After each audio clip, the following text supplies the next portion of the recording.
සුබ උදෑසනක්. මං හිතනවා ඔයගොල්ලෝ ඔක්කොන්ටම මාව පේනවා සහ ඇහෙනවා කියලා. අපි පාඩම් පටන් ගමු. හරි. මම හිතන්නේ සති කීපයක් ලලිත් සර්ත් එක්ක ඔයගොල්ලෝ වැඩ කටයුතු කරගෙන ගිහිල්ලා තිබුණා. සෑහෙන ප්‍රමාණයක් දැනට වාණිජ්‍ය බැංකුකරණයේ ඔයගොල්ලෝ කව කරලා තිනවා. මම හිතන්නේ මම අද දැනගත්ත විදියට නොවැම්බර් මාසයේ ඔයගොල්ලන්ටත් විභාගයට මුහුණ දෙන්න තියෙනවා. ඉතින් පාඩමට සහභාගී වෙනවා වගේම ඒ පාඩම් කටයුතු වල තමනුත් තනිවමත් යෙදෙයි කියලා මම බලාපොරොත්තු වෙනවා. අපි රයිට්. අපි දැන් අද දවසේ තියෙන පාඩමට යමු වුණොත් එහෙම මම හිතලා මේ කොටස අනිවාර්යයෙන්ම මුලින්ම කළ යුතු කොටසක් වෙනවා. නමුත් මේ ඔන්ලයින් ක්‍රමයේ හරහා අපි පාඩම් කරනකොට මටත් ලලිත් සර්ටත් බෙදා ගන්න වුණා යම් යම් විෂය පතයන්. ඒ අනුව ලලිත් සර්ගේ කොටස යම් තාක් දුරට දැන් කව කරලා තියෙන්නේ. ඇත්තටම මගේ කාර්යභාරය වෙන්නේ ලලිත් සර් ගොඩාක් වෙලාවට යා බැංකුකරණයේ වාණිජ්‍ය බැංකුකරණයේ වාණිජ්‍ය බැංකු වලට සම්බන්ධ කොටස මං විසින් කරන්න තමයි නියමිත වෙලා තියෙන්නේ. උදාහරණයක් වගේ වශයෙන් ගත්තොත් එහෙම බැංකු ක්‍රමයේ විකාශනය.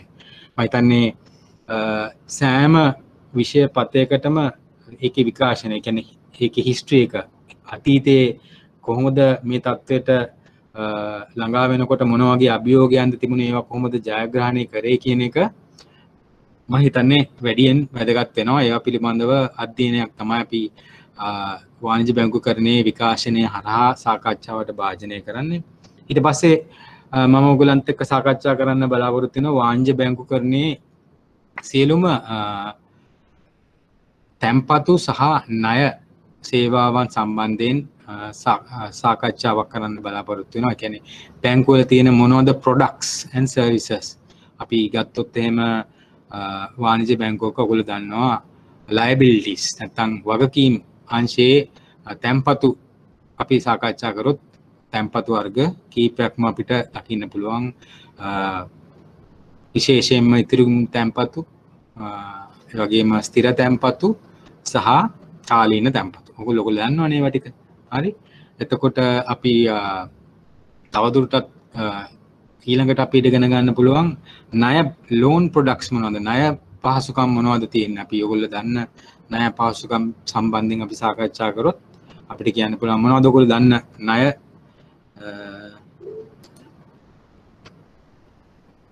මොනවද ඔයගොල්ලෝ දන්න ණය වර්ග? ඔන්ලයින් ක්‍රමයේ ටිකක් අල්ලගන්න අමාරු කට්ටිය මේ ලයිව් ෆිසිකල් ක්ලාස් එකක වගේ නෙමෙයි. ඔයගොල්ලන්ට ඕන එක්කෙනෙක්ට පුළුවන් තමන්ගේ මම අහන ප්‍රශ්න වලට අන්මියුට් කරලා තමන්ගේ ප්‍රශ්න වලට උත්තර දෙන්න.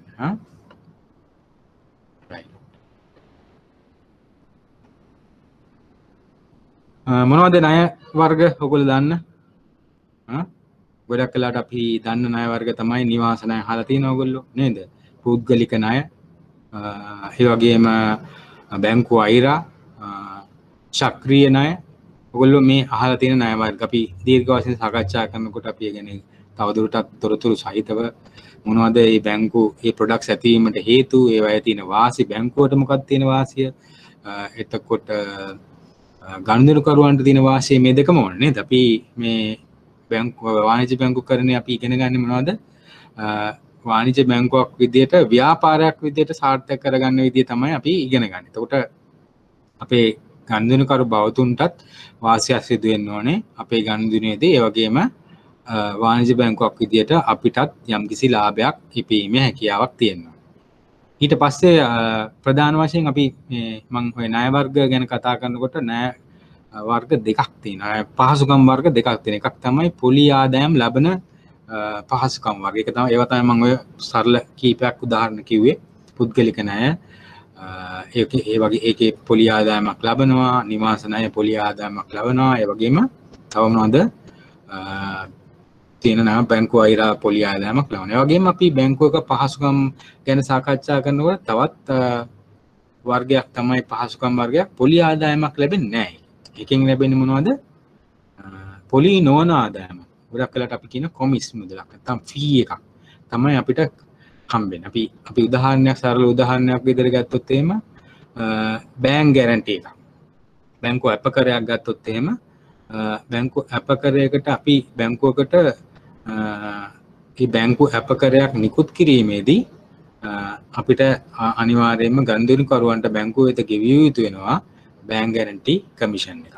එතකොට ඒකෙන් හම්බෙන්නේ කමිෂන් එකක්. තවත් අපි කතා කරොත් එහෙම සරල උදාහරණ කීපයක් දැනට ඉක්මනින් අඳුරගත්තොත් එහෙම කමිෂන් ලැබෙන නැත්නම් වෙනත් ආදායම් ලැබෙන බැංකු පහසුකම් LC එකක්. ණයවර ලිපි වලදීත් අපිට ලැබෙන්නේ කමිෂන් එකක්. මේ වගේ විවිධ පහසුකම් තියෙනවා බැංකුව ඇතුලේ ආදායම් ලබන. ඒ ආදායම් කොටස් දෙකකට බෙදෙනවා. ඒ කියන්නේ පොලි ආදායම් සහ පොලි නොවන ආදායම, කොමිස් ආදායම. ඒ අනුව අපි ලබා දෙන සේවාවත් ප්‍රධාන කොටස් දෙකකට බෙදෙනවා. ඕක තමයි අපි බැංකුවල ප්‍රොඩක්ට්ස් ගැන සාකච්ඡාවකට යෙදුනොත් වෙන්නේ. ඊට පස්සේ මම ඔයගොල්ලත් එක්ක කතා කරන්න බලාපොරොත්තු වෙනවා බැංකින් වාණිජ්‍ය බැංකුකරණයේ තවත් වැදගත් කොටසක් වන විදේශ විනිමය ගිණුම් සම්බන්ධව සහ විදේශ විනිමය ප්‍රේෂණයන් සම්බන්ධ. අපි foreign remittances කියලා තියෙන්නේ. පිට රටින් වැඩ කරන උදවිය අපේ ලංකාවට ඒගොල්ලන් මහන්සියෙන් හම්බ කරගත්ත මුදල් ලංකාවට කොහොමද ප්‍රේෂණය කරලා එවන්නේ? මේ ක්‍රමවේදයන් පිළිබඳවත් විදේශ විනිමය ගිණුම් සහ විදේශ විනිමයට අදාළ අපේ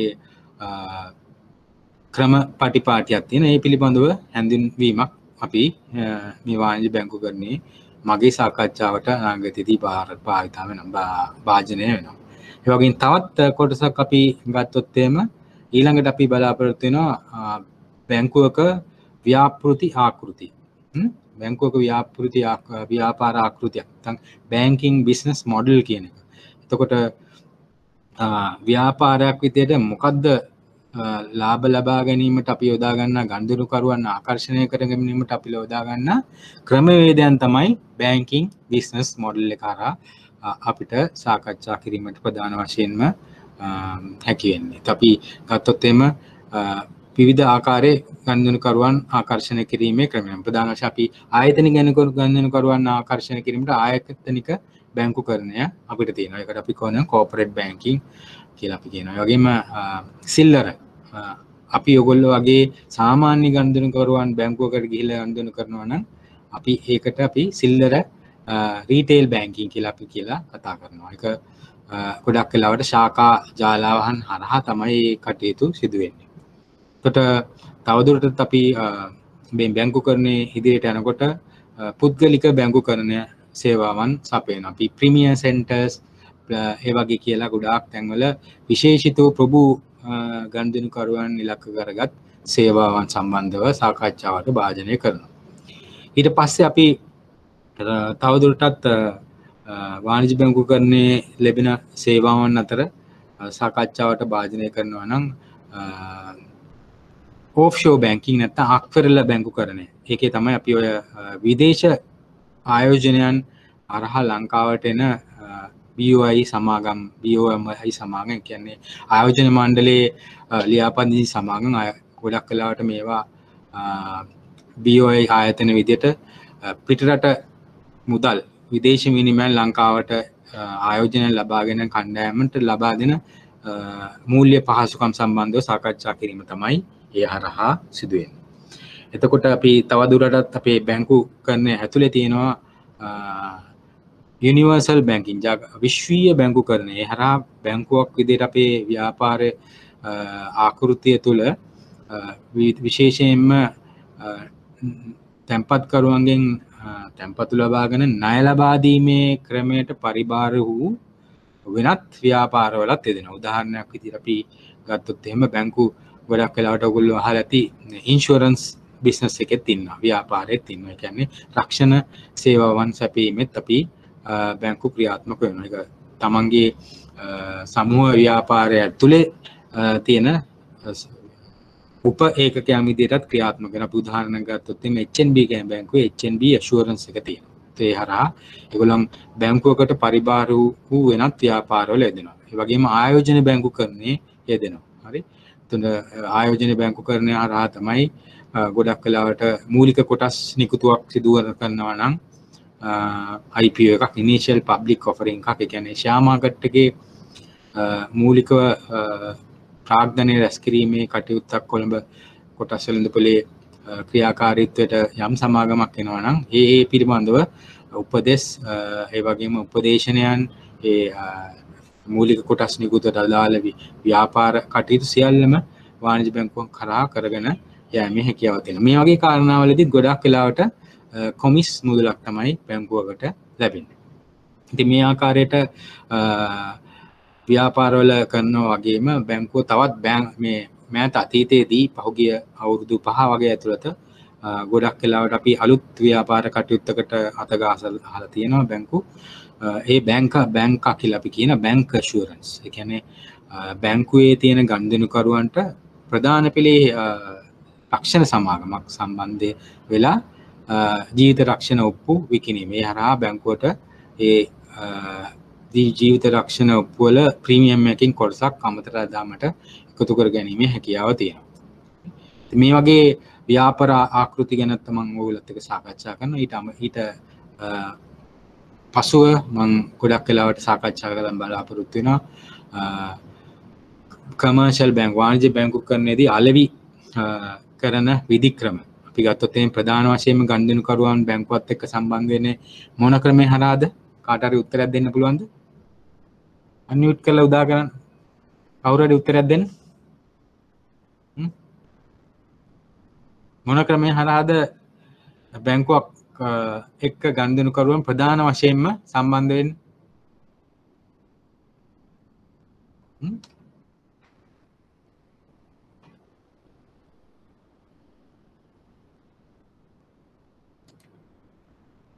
කාට හරි කියන්න පුළුවන්ද? අපි ප්‍රධාන වශයෙන්ම අපි සම්බන්ධ වෙන ප්‍රධාන ක්‍රමයක් තමයි ශාඛා ජාල හරහා තමයි ගනුදෙනුකරුවන් බොහොමයක්ම සම්බන්ධ වෙන්නේ. ඊට අමතරව බැංකුවකින් සේවාවල් ලබා ගන්න පුළුවන් වෙනත් ක්‍රම මොනවද ඔයගොල්ලෝ දන්න? මුදල් ලබා ගැනීම, තැන්පත් කිරීම අපිට දැන් පුළුවන් ස්වයංක්‍රීය ATM යන්ත්‍ර හරහා කරන්න පුළුවන් නේද? ඔව්. ඒකත් තවත් ක්‍රමයක්. ඒ වගේම තවත් අපිට කරන්න පුළුවන් සේවාවන් ලබා ගන්න පුළුවන් ඉන්ටර්නෙට් බැංකින් නේද? අන්තර්ජාලය හරහා සේවාවන් ලබා ගැනීමේ හැකියාවක් තියෙනවා. ඒ වගේම තවත් අපිට ලබා ගැනීමේ ක්‍රම බොහොමයක්ම තියෙනවා. අපි ඒවා පිළිබඳවත් දීර්ඝ වශයෙන් සාකච්ඡා කරනවා. අපි අද පාඩමට යමුනුතින් අද පාඩමේ මම බැංකු ක්‍රමයේ විකාශනය හරහා ගොඩක් වෙලාවට මම සාකච්ඡා කිරීමට බලාපොරොත්තු වෙන්නේ බැංකු ක්‍රමයේ ප්‍රධාන වශයෙන් විකාශනයේ රන් සම්මතය කියන සංකල්පය විස්තර කරනවා. ඒ වගේම මහ බැංකුවේ අධීක්ෂණයට යටත් වන වාණිජ්‍ය බැංකුව ඒ වගේම ලංකාවේ ක්‍රියාත්මක වන ප්‍රධාන වාණිජ්‍ය බැංකුවක ප්‍රධාන කාර්යභාරයන් මොනවද කියලා සාකච්ඡා කරනවා. ඒ වගේම වාණිජ්‍ය බැංකුවක අරමුණු සහ අභියෝග පිළිබඳව සාකච්ඡා කිරීමට නියමිත වෙනවා. right? අපි මේ බැංකු ක්‍රමයේ විකාශනය පිළිබඳව සාකච්ඡා කිරීමේදී අපිට මූලික වශයෙන්ම ඔයගලන්ට මේ පින්තූර ටික දැක්කම හිතා ගන්න පුළුවන් අපේ ඈත ඉතිහාසයේ බැංකු ක්‍රමයට මූලිකව ක්‍රියාත්මක වුණ බාටා ක්‍රමයට අදාළ මේ පින්තූර රාමුවක් තමයි තියෙන්නේ. අපි ගත්තොත් එම මේකෙදී ඔයගලන්ට පේනවා මම හිතන්නේ ගෝත්‍ර වල කණ්ඩායම් වගේ අපිට පේන්නේ. ඒගොල්ලෝ නිෂ්පාදනයේ අතිරික්තය ඒ කණ්ඩායම් හරහා හුමාරු කරගත්ත ක්‍රමයකට තමයි අපි බාටා ක්‍රමය කියලා හැඳින්වුවේ. හරි මම හිතන්නේ ඔයගොල්ලෝ වාණිජ්‍ය බැංකු කරන වාණිජ්‍ය විද්‍යාව උසස් පෙළට ඉගෙන ගත්තා නම් මේ පිළිබඳ සරල සංකල්ප ඔයගොල්ලන් පළවෙනි පාඩම් වල කරන්නේ නැති කියලා මම හිතනවා. ඒ වගේම අපි ගත්තොත් එහෙම මම හිතන්නේ ලංකාව ගත්තත් ලංකාවේ ඈත අතීතයේ ලංකාව ඉතිහාසයේ සඳහන් වෙනවා තඹ පන්නි කියලා කියනවා නේද? ඒ වගේම විවිධ නම් වලින් හැඳින්වුවා අපේ ලංකාවට විවිධ ලංකාවේ මේ පිහිටා ඇති වෙන භූගෝලීය පිහිටීම් අනුව වෙළඳාම ඉතාමත් අත්‍යවශ්‍ය තැනක් ලෙස මම හිතන්නේ ඈත අතීතේ ඉඳන් වර්ධනය වෙලා තියෙනවා. ඒ දවස්වල ඔයගොල්ලෝ ඉතිහාසය පිළිබඳව ඉගෙන ගන්නවා නම් මේ අනුරාධපුරේ තමයි අපි ගත්තොත් එහෙම චීනය පැත්තේ ඉඳන් එන වෙළඳ කණ්ඩායම් අනුරාධපුරේ ගත්තොත් එහෙම අපි හරියටම ඉතිහාස පාඩම් වල කියලා තියෙන්නේ හරියටම මධ්‍ය ලක්ෂයේ තියෙන්නේ ලංකාව ගත්තොත්. අපි තිරුකුණාමලයේ වරායටත් ඒ වගේම මන්නාරම් වරායටත් බටහිරින් සම්බන්ධ වෙන ඉතාමත් කේන්ද්‍රීය කේන්ද්‍රස්ථානයක තියෙන. ඉතින් ගොඩක් වෙලාවට අපි හිතන්නේ මේ බාණ්ඩ හුවමාරුව අනුරාධපුර රාජධානිය කාලේ මම හිතන්නේ ඒක තමයි ඒක රාජධානියක් විදිහට නගරයක් විදිහටත් පහු කාලීනව සංවර්ධනය වෙන්න ප්‍රධානම හේතුනේ මේ ව්‍යාපාර මධ්‍යස්ථානයක් එහෙම හින්දා. ඒ කියන්නේ අනුරාධපුරයේ තිබුණේ බටහිරෙන් එන භාණ්ඩ ගොඩක් වෙලාවට නැගෙනහිරට හුවමාරු වෙන්න නැගෙනහිරෙන් ගේනවා අතිරික්තය මේ බාටා ක්‍රමය වගේ ඒ වගේම බටහිරින් එන භාණ්ඩ අනුරාධපුරයේදී මේක හුවමාරු කරගත්තා වෙනවා. ගොඩක් වෙලාවට මේ ව්‍යාපාර වෙළඳාම් වලට සම්බන්ධ වුණා කියලා අපි කියන්නේ මුස්ලිම් කණ්ඩායම් නේද? ඒතකොට ඉස්ලාමීය මුස්ලිම් කණ්ඩායම් තමයි මේගොල්ලෝ ව්‍යාපාර වලට දක්ෂ කණ්ඩායමක් විදිහට අතීතයෙන් නම් ප්‍රසිද්ධ වෙලා තියෙනවා. ඒගොල්ලෝ තමයි මුස්ලිම් වෙළඳ විදිහට අරාබිකරේ ඉඳන් නැත්තම් බටහිරින් ලංකාවට ඇවිල්ලා මේ බාටා ක්‍රමය ක්‍රියාත්මක කිරීමට මම හිතන්නේ ඒගොල්ලොත් ලොකු දායකත්වයක් දක්වන්න ඇති කියලා අපිට හිතන්න පුළුවන්. right. අපි මේ ඉතිහාසය ඉගෙන ගැනීමේ ප්‍රධානම කාරණේ තමයි මම හිතන්නේ ඔයගොල්ලෝ දැන්ට ලලිත් සර්ත් එක ඉගෙන ගන්න නැති මම හිතන්නේ මහා බැංකුවේ ක්‍රියාකාරීත්වය ඒ වගේම ප්‍රධාන අවදානම් ගැන ඔයගොල්ලෝ ඉගෙන ගන්න නැති නේද? මොනවද ප්‍රධාන අවදානම් වාණිජ්‍ය බැංකුවේට තියෙන? කාටට කියන්න පුළුවන්ද මොනවද ප්‍රධාන අවදානම්? අන්මියුට් කියලා කවුරුද කතා කරන්නේ? ද්‍රවශීලතා අවදානම මෙහෙයුම් අවදානම. හරි. තව දෙකක් තියෙනවා. වෙළඳපළ අවදානම. ඔව්. ණය අවදානම. හරියට හරි. එතකොට බොහොම හොඳයි. එතකොට මේකෙන් අපි ගත්තොත් එහෙම මොන අවදානමද බැංකුවක් විශාල වශයෙන් අනාවරණය වන්නේ මොන අවදානමකටද බැංකුව වාණිජ්‍ය බැංකුවක් ගත්තොත් ලොකුම අවදානම මොකද? ද්‍රවශීලතා අවදානම. ද්‍රවශීලතා අවදානමද ණය අවදානමද? අපි ගත්තොත් එහෙම අපි බැංකුවේ ව්‍යාපාරය ප්‍රධාන වශයෙන්ම මොකක්ද අවදානම? ණයනේ ලබා දෙන්නේ නේද? අපි ගත්තොත් එහෙම බැංකුවක ප්‍රධාන ව්‍යාපාරයේ ණය ලබා දීම. එතකොට ගොඩක් විටට විශාලම අවදානම කියලා අපි කතා කරොත් එහෙම 80%ක් විතර අපි නිරාවරණය වෙන්නේ ණය අවදානම. නමුත් ද්‍රවශීලතා අවදානමත් ඉතාමත් වැදගත්. ද්‍රවශීලතා අවදානම හරියටි කළමනාකරණය කරේ නැත්නම් බැංකුවක් ඉක්මනින්ම කඩාගෙන වැටීමේ හැකියාවක් තියෙනවා.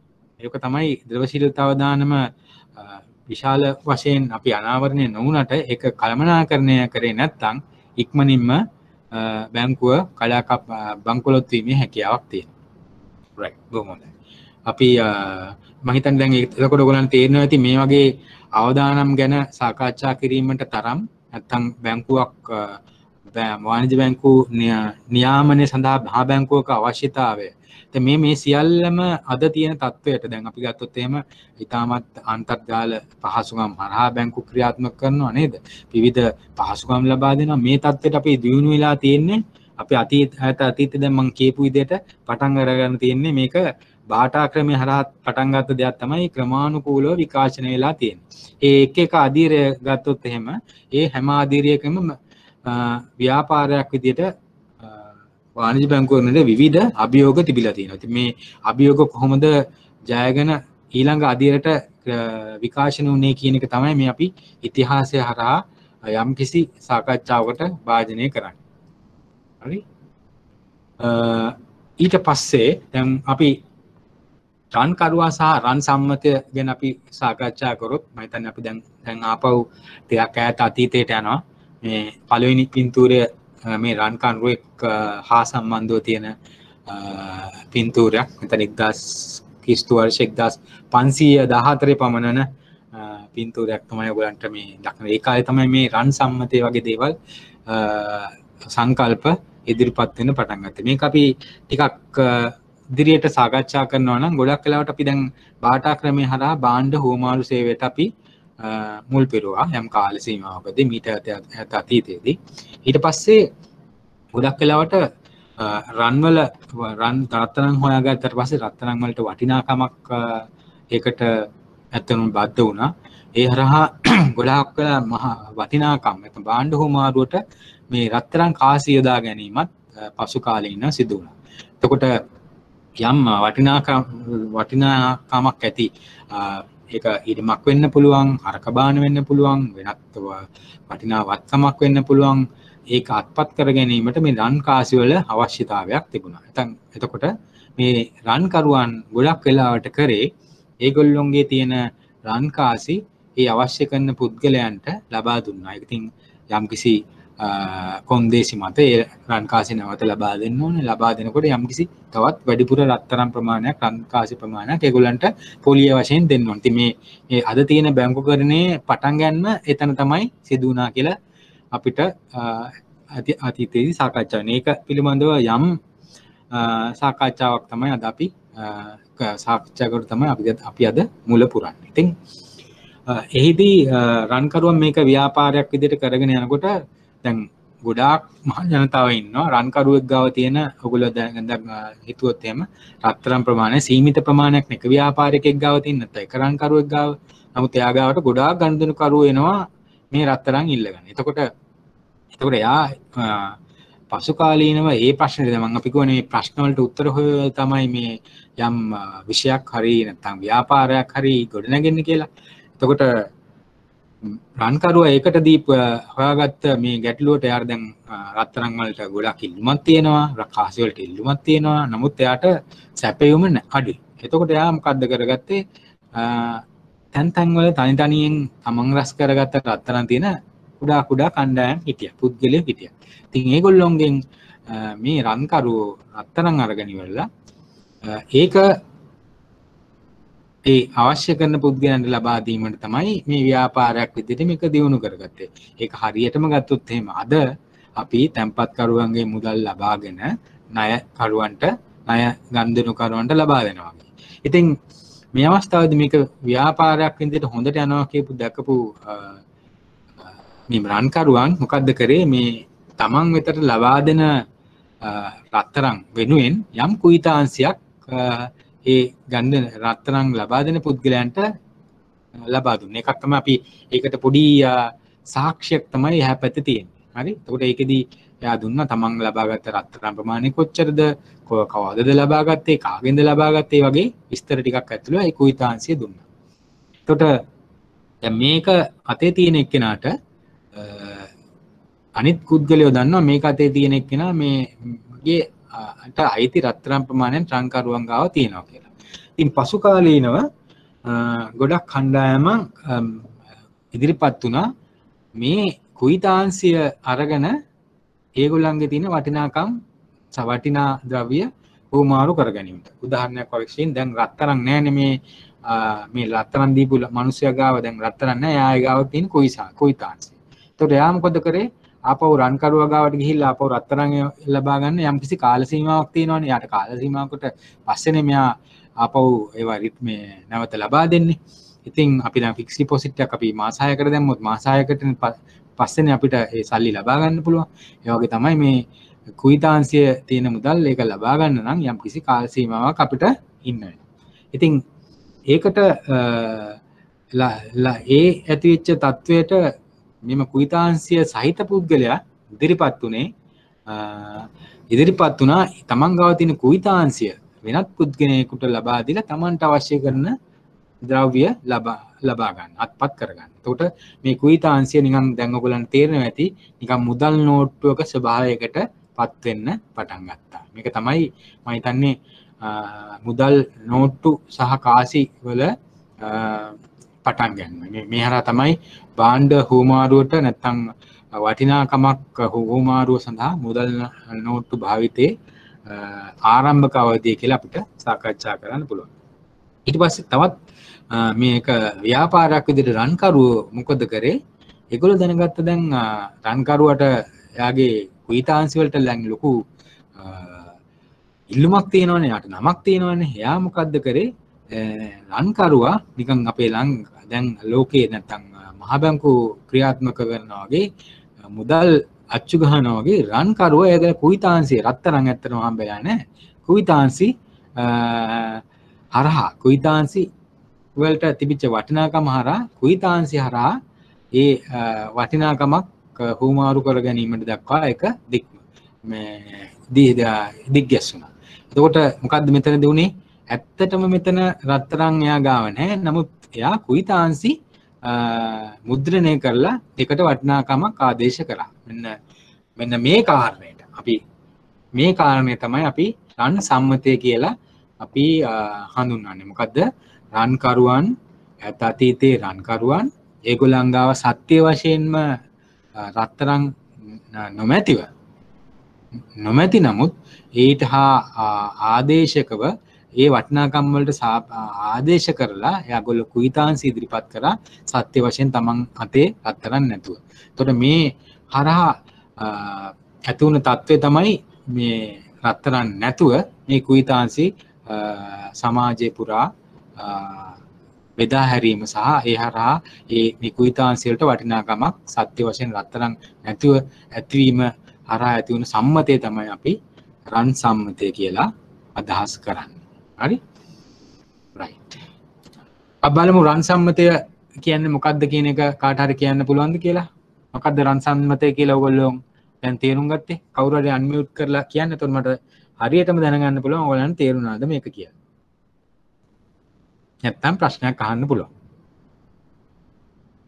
පන්තිය වගේ නෙමෙයි ඔයගොල්ලන්ට නිදහසේ ප්‍රශ්න අහන්න පුළුවන්. මොකද කවුරුත් බලන් ඉන්නේ. ඔයගොල්ලන් කවුරුත් දන්නේ නැහැ. නමුත් ප්‍රශ්නයක් අහලා ඔයගොල්ලන්ට උත්තර ගන්න. රන් සම්මතය ඔක්කොටම තේරුණාද? රයිට්. මට හිතෙනවා ඔයගොල්ලන්ට රන් සම්මතය තේරෙනවා ඇති කියලා. රයිට්. රයිට්. ඊළඟට අපි දැන් මේ කටයුත්ත අපි දැන් රන් සම්මතය හරහා මේ විදිහට මුදල් නෝට්ටු හුමාරු වෙන්න කුයිතාංශي හුමාරු වෙන්න පටන් ගත්තා වටිනාකමක් නැතුව. අපි රන් සම්මතය ගැන සාකච්ඡා කරානේ. දැන් නමුත් ඒක දිගින් දිගටම ක්‍රියාත්මක වෙනකොට මේ හරහා ගොඩාක් අක්‍රමක කටයුතු සිදු වුණා අතීතයේදී. දැන් වගේම නේද? දැන් ගොඩක් මහ බැංකුවක් විදිහට ක්‍රියාත්මක වෙලත් අපේ තියෙනවනේ අක්‍රමික කටයුතු නේද? ඒ කාලේ ඒ වගේ තත්ත්වයක් තියෙනකොට හිතා ගන්න පුළුවන් වෙන්න පුළුවන්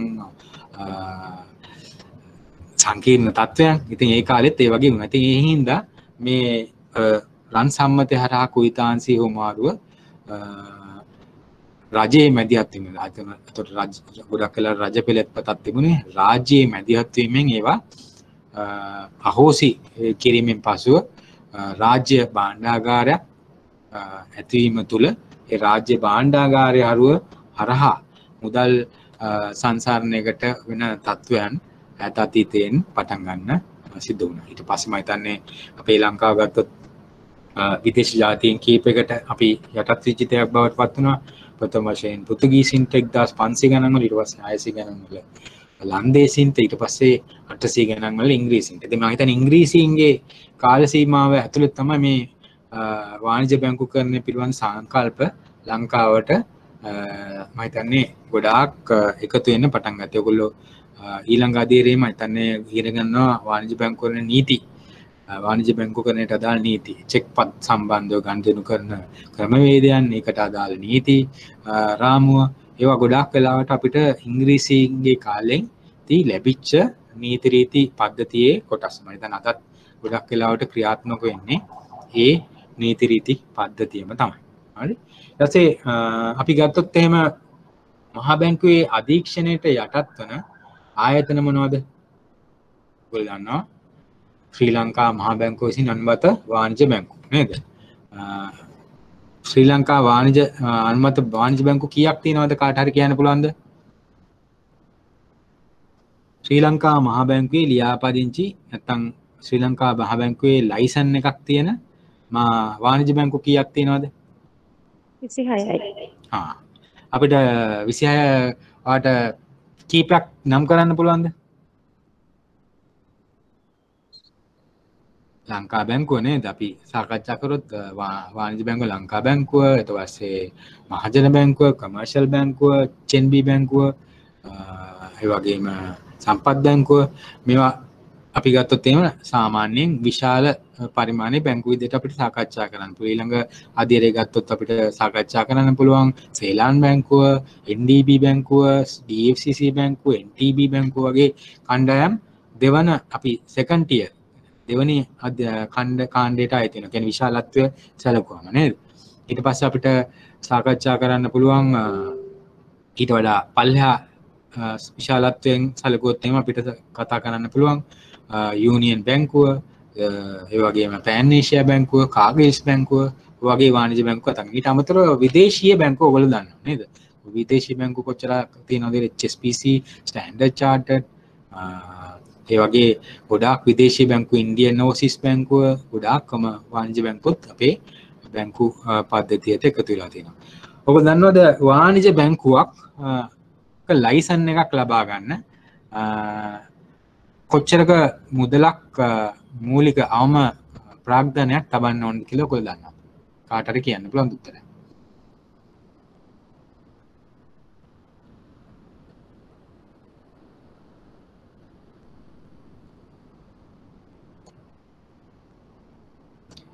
වාණිජ්‍ය බැංකුවක් ආරම්භ කිරීම සඳහා 2 බිලියන් කියලා කෙනෙක් දාන්න. කතා කරන්න කමන්නේ නැහැ. 2 බිලියන් නම් වැරදි. බිලියන 2කට වඩා වැඩි. බිලියන 20ක්. අන්න හරි. බොහොම හොඳයි. මේ බිලියන 20ක මුදලක් දාන්න ඕනේ වාණිජ්‍ය බැංකුවක් ආරම්භ කිරීමට නම්. ඒක තමයි අවම ප්‍රාග්ධනයක් වාණිජ්‍ය බැංකුවක්. දැන් මම හිතන්නේ ඕගොල්ලොන්ට ඇහෙන්නේ නැතිද මේ මම කියවනේ දැන් සයිස් එකක් වෙන වාණිජ්‍ය බැංකු ඉහළම ලොකුම බැංකු කීපයක් සාකච්ඡා කරා. ඒගොල්ලන්ට තියෙන්න ඕනේ අවම ප්‍රාග්ධනය. ඊට පස්සේ ඊළඟ ලෙවල් එක දැන් අපි ගත්තොත් එහෙම යූනියන් බැංකුව, කාගිල්ස් බැංකුව, පෑන් ඒෂියා මේ වගේ බැංකු වලටත් අවම වශයෙන් බිලියන 20ක් තියෙනවා. මම හිතන්නේ ඔයගොල්ලොන් මේ කොවිඩ් දැන් මේ ලයියේ මම හිතන්නේ මේ අවුරුද්දේ බිලියන 20 ඒගොල්ලන්ට හොයාගන්න නියමිතව තිබුණා. නමුත් මේ කොවිඩ් එකත් එක්ක ඒක දීලා තිබුච්ච කාල සීමාවන් යම් දික් කිරීමකට ලක් කරා මේ ණය මුදල. නැත්තම් ඒගොල්ලන්ට ඒ සමහර බැංකු වලට ඒ අවම ප්‍රාග්ධනය හොයාගන්න බැරි වුණොත් ඒගොල්ලන්ට ඒ වාණිජ්‍ය බැංකුවරණේ ක්‍රියාත්මක කිරීමේ ප්‍රායෝගික ගැටලු මහා බැංකුවේ අධීක්ෂණ හරහා නියාමනය හරහා යම් ගැටලුකාරී තත්ත්වයන්ට මුහුණ දෙන්න පුළුවන්. රයිට්. ඒක අපි දැන් සාකච්ඡා කරානේ වාණිජ්‍ය බැංකුවක් පටන් ගන්න කොච්චරක් ප්‍රාග්ධනයක් තියෙන්න ඕනද කියලා බිලියන 20යි. එතකොට අපි ඒ වගේම අපි ඊළඟට අපි විශේෂිත වූ බැංකු ගැන කතා කරනවානේ නේද? ඊළඟට අපි කතා කරනවා විශේෂිත වූ බැංකු කාණ්ඩයක්. එතකොට විශේෂිත වූ බැංකු කියලා ඔයගොල්ලන්ට සාකච්ඡා කරන්න පුළුවන් මොනවද උදාහරණ කියන්න පුළුවන් විශේෂිත බැංකු වලට? NSB. ඔව්. ප්‍රධාන වශයෙන්ම ලොකුම අපේ තියෙන විශේෂිත බැංකුව තමයි NSB. ඒකේ ඒ කියන්නේ ඒගොල්ලෝ ඒ වගේ විශේෂිත බැංකු ප්‍රධාන වශයෙන්ම ක්‍රියාත්මක වෙන්නේ එක ප්‍රධාන අරමුණක් ඉලක්ක කරගෙන. අපි NSB බැංකුව ගත්තොත් එහෙම ඒකේ ප්‍රධාන අරමුණ මොකද්ද? ප්‍රධාන අරමුණ ඉතිරි කිරීම. ඔව්. ඉතිරි කිරීම වර්ධනය කිරීම තමයි ඉතුරු කිරීම රට තුල වර්ධනය කිරීම තමයි ඒගොල්ලන්ගේ මූලිකම අරමුණ. අපි ඊට පරිබාහිරව තවත් අපි බැංකු කීපයක් ගැන සාකච්ඡා කරොත් විශේෂිත බැංකු යටතේ අපිට ගන්න පුළුවන් සංවර්ධනය ඉලක්ක කරගත්ත බැංකු ගොඩාක් තියෙනවා. අපි රීජනල් ඩෙවලොප්මන්ට් බැංකුව නැත්නම් RDB නේද? ඒ බැංකුව අපි ගත්තොත් එහෙම රීජනල් ඩෙවලොප්මන්ට් RDB බැංකුව ගොඩක් වෙලාවට සංවර්ධනය ඉලක්ක කරගෙන තමයි ප්‍රධාන අරමුණ. ඒ වගේම අපි ගන්නවා HDFC බැංකුව, Housing Development Financing Corporation කියලා අපි ඒකට කියන්නේ. කියන්නේ නිවාස සංවර්ධනයම ඉලක්ක කරගත්ත බැංකුවක් විදිහට තමයි අපිට කතා කරන්න පුළුවන් HDFC බැංකුව, නිවාස සංවර්ධන බැංකුව. ඉතින් මේ වගේ විශේෂිත බැංකු සාකච්ඡා කරොත් එහෙම ඒගොල්ලන්ට අරමුණක් තියෙනවා. එතකොට අපි ඉස්සරම් ප්‍රශ්නේ ආපහු ඇහුවොත් එimhe විශේෂිත බැංකුවක් ආරම්භ කරන්න අවම ප්‍රාග්ධනයක් ඕනේද? ඔව් 7.5 බිලියන්. අන්න හරි. විශේෂිත බැංකුවක් වුණත් අපිට අවම ප්‍රාග්ධනයක් තබා ගැනීමට අවශ්‍ය වෙනවා. ඒකත් බිලියන 7.5ක මුදලක් අපිට අනිවාර්යයෙන්ම තබා ගන්න වෙනවා. එතකොට මේවා මම හිතන්නේ ප්‍රධාන වශයෙන්ම මේ කාණ්ඩ දෙක ගැටලුවක් නැතුව මහ බැංකුව ඔයගොල්ලෝ කොහොම අපිත් දන්නවා කවුරුත් දන්නවා මහ ජනතාවත් දන්නවා රාජ්‍යයක් දන්නවා මේවා නියාමනයට ලක් වෙනවා අධීක්ෂණයට ලක් වෙනවා කියලා. ශ්‍රී ලංකා මහ බැංකුවේ ලියාපදිංචි මූල්‍ය සමාගම්. හරි. ඔන්න ඕක තමයි මම කියන්නේ මම හිතන්නේ පහුගිය කාලේ යම් ආందోලනයකට ලක් වුණා. මහ බැංකුවේ ලියාපදිංචි මූල්‍ය සමාගම් තිබුණා. මම හිතන්නේ මම එක දවසක් ඕගලන්ට එක ලලිත් සර් නැති දවසක ද්‍රවශීලතාවය පිළිබඳව පාඩම කරන්න සම්බන්ධ වුණා. සමහර කට්ටියත් මාත් එක්ක එකතු වෙන්නේ නැතිද? එදා අපි කතා කරා ප්‍රධාන වශයෙන්ම ආයතන දෙකක් සම්බන්ධව. මතකද මේ ආයතන දෙක කාට හරි?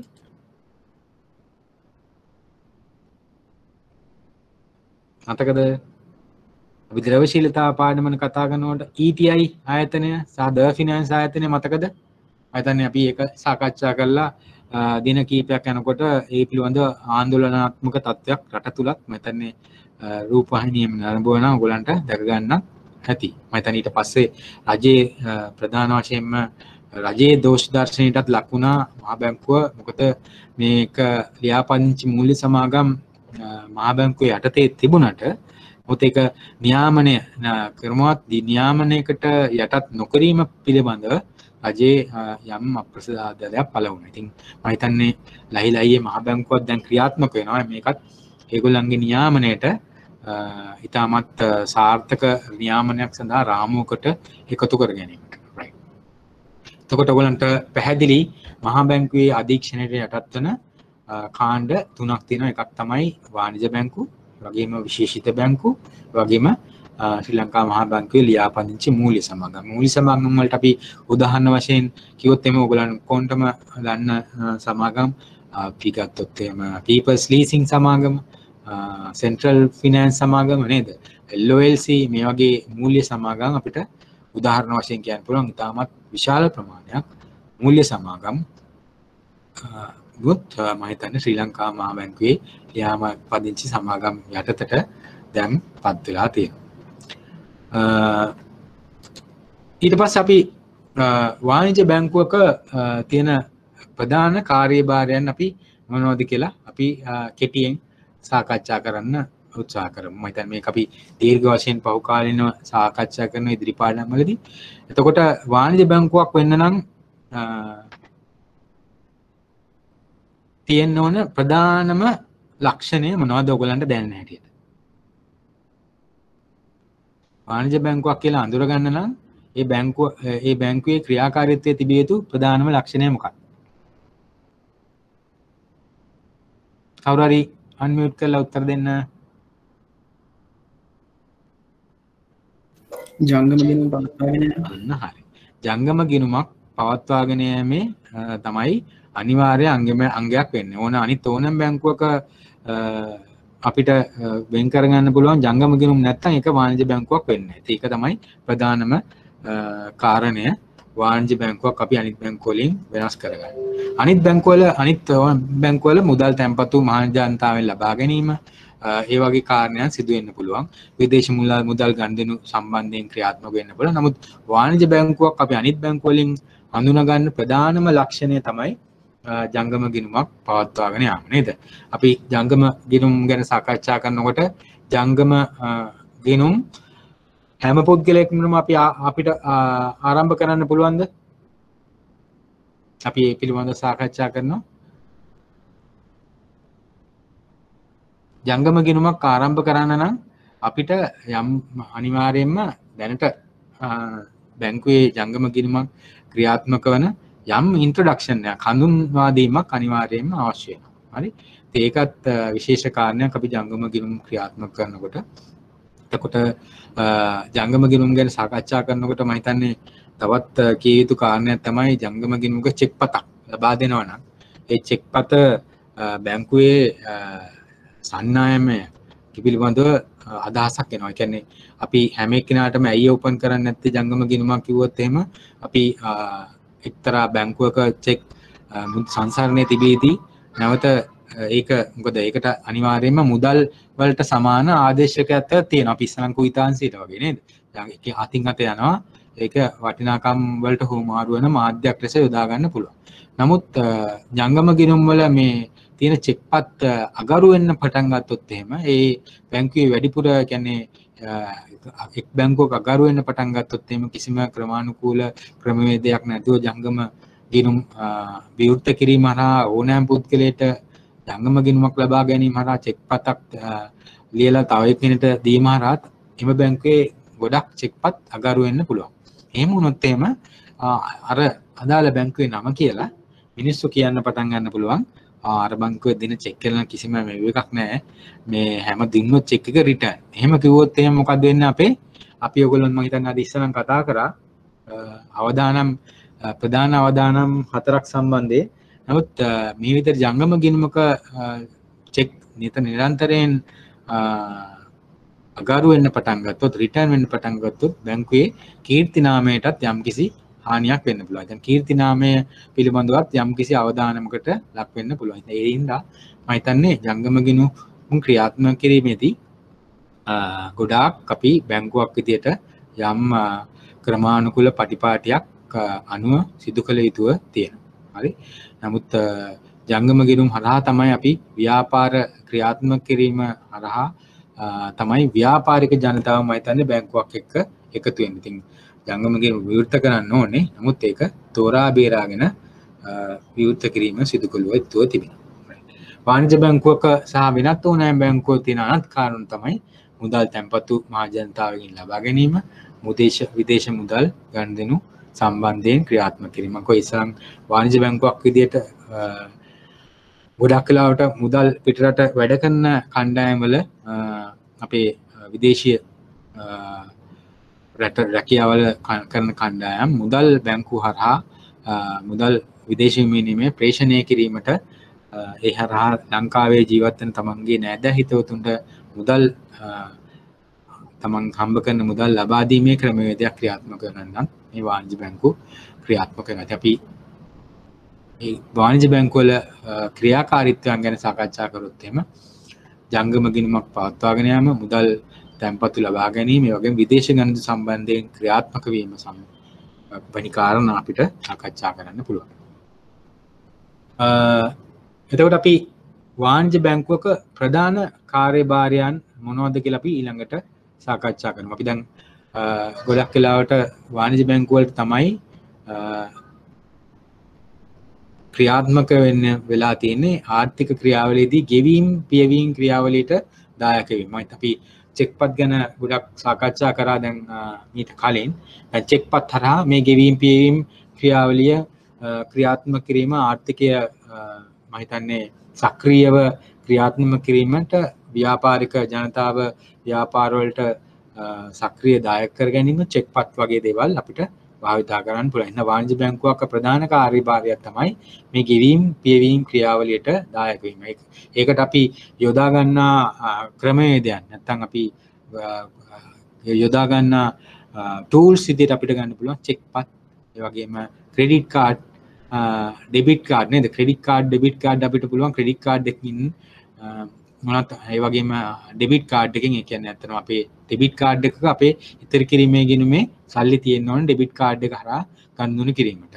ණය ක්‍රෙඩිට් කාඩ් එක ගන්න අපිට ණය සීමාවක් අපිට ලැබිලා තියෙන්න ඕනේ අපි ඒ හරහා ගනුදෙනු කිරීම සඳහා. එතකොට අපි ක්‍රෙඩිට් කාඩ් සහ ඩෙබිට් කාඩ් හරහා නැත්නම් ATM කාඩ් හරහා අපිට යම් වෙළඳ මධ්‍යස්ථානයකට ගිහිල්ලා භාණ්ඩ මුදල් ඒ කියන්නේ අපිට මුදල් හා නෝට්ටු භාවිතයෙන් තොරව අපිට පුළුවන් ගනුදෙනු සිදු කිරීම සඳහා.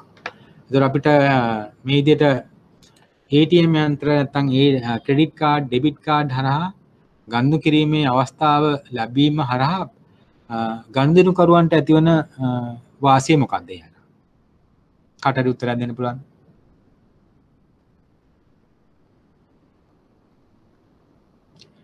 ඩෙබිට් කාඩ්, ක්‍රෙඩිට් කාඩ් හරහා ගෙවීම් පියවීම් ක්‍රියාවලියට සම්බන්ධ වීම. ඔව් කියන්න. ඕනම වෙලාවක ගනුදෙනු කරන්න පුළුවන්. මොකද්ද? ඕනම අවස්ථාවක ගනුදෙනු කරන්න පුළුවන්. ඔව්. තව ප්‍රධානම කාරණය මේ හරහා අපිට සිදුවෙන මොකක්ද අපිට දෙන ප්‍රධානම වාසිය? ඩෙබිට් කාඩ් එකක් ක්‍රෙඩිට් කාඩ් එකක් තිබුණ නැත්නම් අපි මොනවද වෙළඳ මධ්‍යස්ථාන වලට ගෙනියන්න ඕනේ? සල්ලි මුදල් නැතුව ගනුදෙනු. මුදල් නෝට්ටු ගෙනියන්න වෙනවා නේද? එතකොට මුදල් සහ නෝට්ටු ගෙනියන එකක් තමයි අපහසුතාවයක් තියෙනවා. නැත්නම් අපේ පොකට් එකට කවුරු හරි විදින්න පුළුවන් නේද? ඒ මුදල් ටික නැති වෙන්න පුළුවන්. ඒ වගේ අන්තර්දායක තත්ත්වයන් තියෙන්න පුළුවන්. ඉතින් අපිට හાર્ඩ් කරන්සි භාවිතය අන්තරව අපිට ආරක්ෂාකාරීව ගනුදෙනු කිරීමේ හැකියාව තියෙනවා. ඉතින් අපි ක්‍රෙඩිට් කාඩ් උනත් ඉතින් භාවිතා කිරීමේදී පොකට් එකටම විද්දොත් ඉතින් ක්‍රෙඩිට් කාඩ් එකකට ඒ සෙතේම තමයි නේද? ඉතින් නමුත් ඒකට අපිට ඉක්මනින් ක්‍රියාත්මක වුණොත් එකෙන් වළකින්න පුළුවන්. ඒ කියන්නේ පින් නම්බර එක බැංකුවට අදාළ බැංකුවට දැන්නුවොත් ඒක බ්ලොක් කරන්න පුළුවන්. නමුත් අපිට මුදල් පසුම්බියක මුදල් ටික නැති වුණොත් එහෙම එතනින් එහාට ඒ ගැන කතාවක් නැහැ. රයිට්. ඉතින් අපිට පැහැදිලි මේකේදී වාණිජ බැංකුව ප්‍රධාන කාර්යභාරයට ප්‍රධාන කාර්යයක් විදිහට ගෙවීම් පියවීම් ක්‍රියාවලියට දායක වීම අපිට සඳහන් කරන්න පුළුවන්. දෙවන ප්‍රධාන කාර්ය විදිහට අපිට ගත්තොත් එහෙනම් මම හිතන්නේ බැංකු කරන්නේ තියෙන දෙවන ප්‍රධාන කාර්ය කිව්වට විශාල වශයෙන්ම බැංකුවක වාණිජ බැංකුවක ක්‍රියාකාරීත්වය මේක තමයි. අතරමැදි ක්‍රියාවලිය. අතරමැදි ක්‍රියාවලිය කියන්නේ මොකක්ද කියලා කාට හරි පොඩ්ඩක් අපිට පැහැදිලි කරන්න පුළුවන්ද? අපි නම් මේක ඉන්ටරැක්ටිව්ලි කරගමු. මේ ඔන්ලයින් ටිකක් විතර අමාරුයි. නැත්නම් කට්ටිය සම්බන්ධ කරගත්තේ නැත්නම් ඒගොල්ලන්ට කතා කරන්න අවස්ථාව දුන්නේ නැත්නම් ඒගොල්ලන්ට කම්මැලි දෙනවනේ. රයිට්. කියන්න බලන්න අතරමැදි ක්‍රියාවලිය කියලා ඔයගලන්ට මම හිතන්නේ ලලිත් සර් උගන්වන්නේ නැති. මොකක්ද ඔයගලන්ට අතරමැදි ක්‍රියාවලිය හරහා ඔයගලන්ට තේරිච්ච දැනිච්ච දේ මොකක්ද අතරමැදි ක්‍රියාවලිය කියලා කියන්නේ?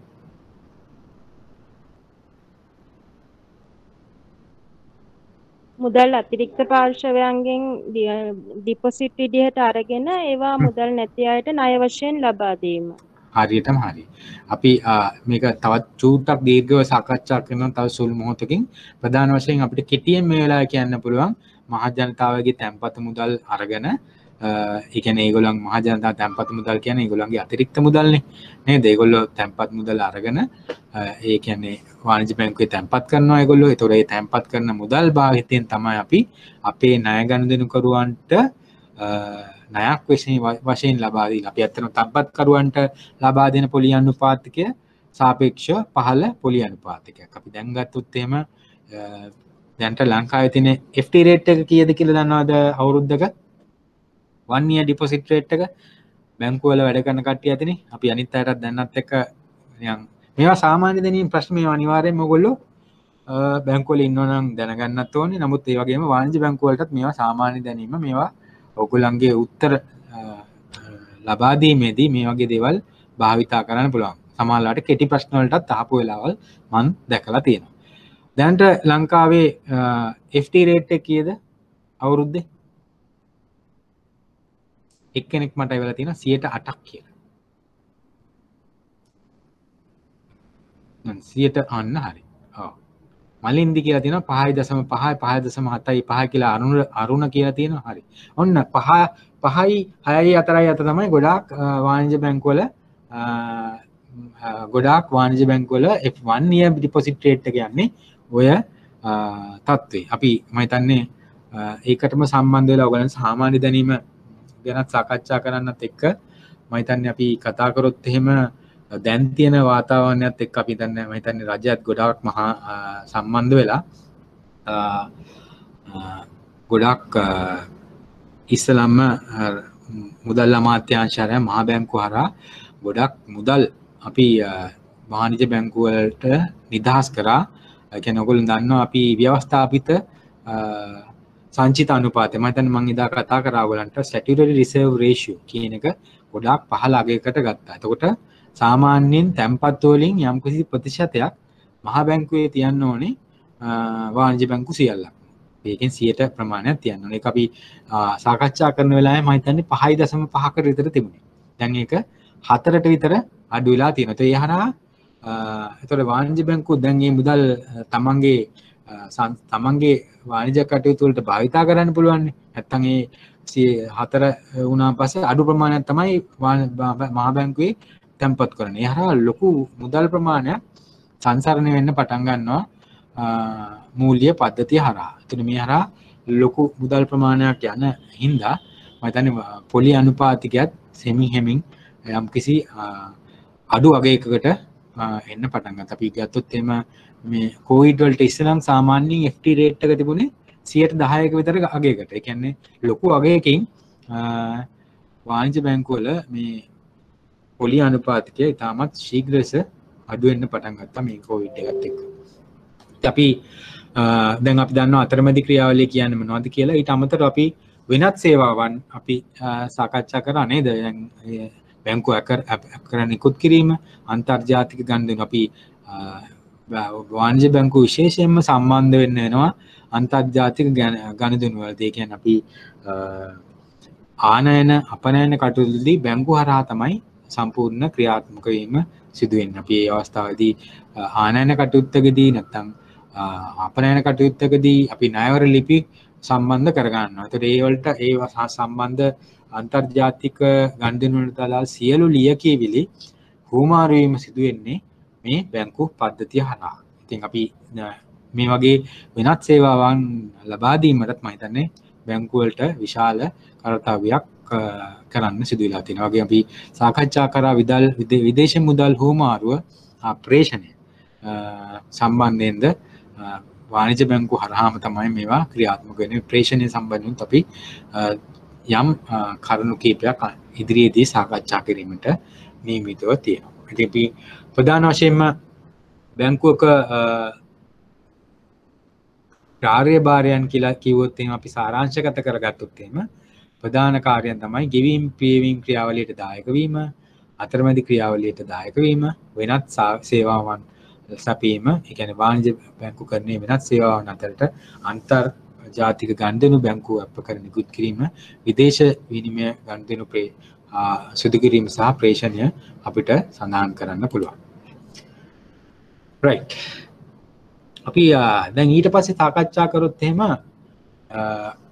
බැංකුවල වාණිජ්‍ය බැංකුවක් ක්‍රියාත්මක වීමේදී අපි සාකච්ඡා කරමුකෝ. දැන් චුට්ටක් අපි මේ සටහනට එන්න ඉස්සෙල්ලා වාණිජ්‍ය බැංකුවක් ක්‍රියාත්මක වීමේ මූලික අරමුණ මොකක්ද? කාට හරි කියන්න පුළුවන්. අන්මියුට් කරලා කියන්න. කවුරුත් දකින්නේ නැහැ. වාණිජ්‍ය බැංකුවක වැරදුනට කමන්නේ උත්සාහයක් දරන්න. වාණිජ්‍ය බැංකුවක මූලික අරමුණ මොකද්ද? මොනවද? මොකක් අරබයාද වාණිජ්‍ය බැංකුවක් ක්‍රියාත්මක වෙන්නේ? වාණිජ්‍ය බැංකුවක් කියන්නේ නැත්තම් චැරිටි ඕගනයිසේෂන් එකක් නැත්තම් අපි ප්‍රොෆිට් ටර්නින් අන්නයි. අරුණ කියනවා ප්‍රොෆිට් ටර්නින් කියලා. ඒ කියන්නේ ලාභ ඉපීම තමයි වාණිජ්‍ය බැංකුවක ප්‍රධාන අරමුණ වෙන්නේ නේද? අපි එතකොට බලමු වාණිජ්‍ය බැංකුවක් ලාභ ඉපීමේ ප්‍රධාන අරමුණ විදියට ක්‍රියාත්මක වෙනකොට මොනවද ඒගොල්ලන්ට තියෙන ඒ අවස්ථාවේදී මේ ලාභය අඩු කරන්න බලපාන ඒකට ප්‍රතිවිරුද්ධව ක්‍රියා කරන කාරකයන් මොනවද කියලා අපි හඳුනගමු නේද? එතකොට අපි කතා කරා අපි තැන්පත්කරුවන්ගෙන් මුදල් අරගෙන ණය ලබා දෙන එකනේ. අපි තැන්පත්කරුවන්ගෙන් අඩු පොලියකට ලබාගෙන ණයම යම්කිසි ලාභ ප්‍රතිශතයක් තබාගෙන අපි තුමු 6යි කියලා අපි තැන්පත්කරුවන්ගෙන් ලබා ගන්න තැන්පත්කරුවන්ට අපි ගෙවන්නේ 6යි. එතකොට බැංකුවට තියෙන පිරිවෙන නේද? ඊට පස්සේ අපි ඒක ණයක් විදිහට ලබා දෙනකොට දැන් සාමාන්‍යයෙන් බැංකුවල ණය පොලි අනුපාතිකය සාපේක්ෂව ගත්තොත් එහෙම 10 11 ඒ වගේ පරාසයක තමයි තියෙන්නේ. එතකොට 6යි 5ක විතර වෙනසක් තියෙනවා. ඉතින් අපි 6ට එකතු කරන්න ඕනේ. අපි සේවකයෝ විදිහට අපි බැංකුවේ වැඩ කරනවා. ඒ වගේම ගොඩනැගිලි නඩත්තු කරන්න ඕනේ. ලොකු IT සිස්ටම් තියෙනවා නේද? මේ වගේ අපිට නඩත්තු වියදම් අනිවාර්යයෙන්ම නැත්තම් මෙහියුම් වේදම් පිරිවැයන් තියෙනවා මේ බැංකුව ක්‍රියාත්මක. ඊට අමතරව අපි අපගේ ආයෝජකයන්ට යම් ප්‍රතිලාභයක් ලබා දීමටත් යුතුව තියෙනවා. එතකොට අපිට අපේ අපි තැන්පත්කරුවන්ට ලබා දෙන පොලි පිරිවැයට අපි එකතු කරන්න ඕනේ අපේ බැංකුව ක්‍රියාත්මක කිරීමේ මෙහෙයුම් පිරිවැය සහ ලාභ ප්‍රතිශත. එතකොට ඒකත් එක්ක තමයි අපි අපේ ණය ගනුදෙනුකරුවන්ට අපි 10 11 කියලා නියම කරන්නේ සියල්ලමත් එක්ක. එතකොට අපි ප්‍රධාන අරමුණ වෙන්නේ බැංකුවක් ක්‍රියාත්මක කිරීමේදී ලාභ ප්‍රතිශතය ප්‍රශස්ත මට්ටමක පවත්වා ගැනීම.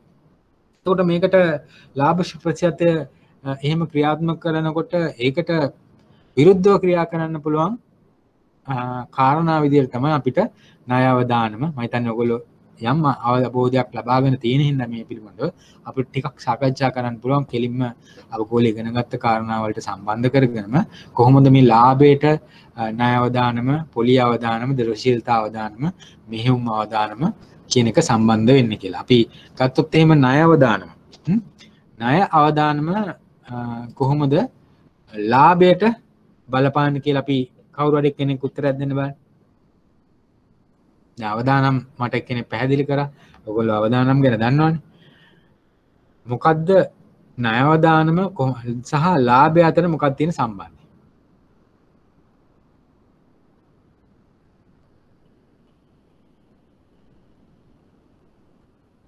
කාටද කියන්න පුළුවන්ද?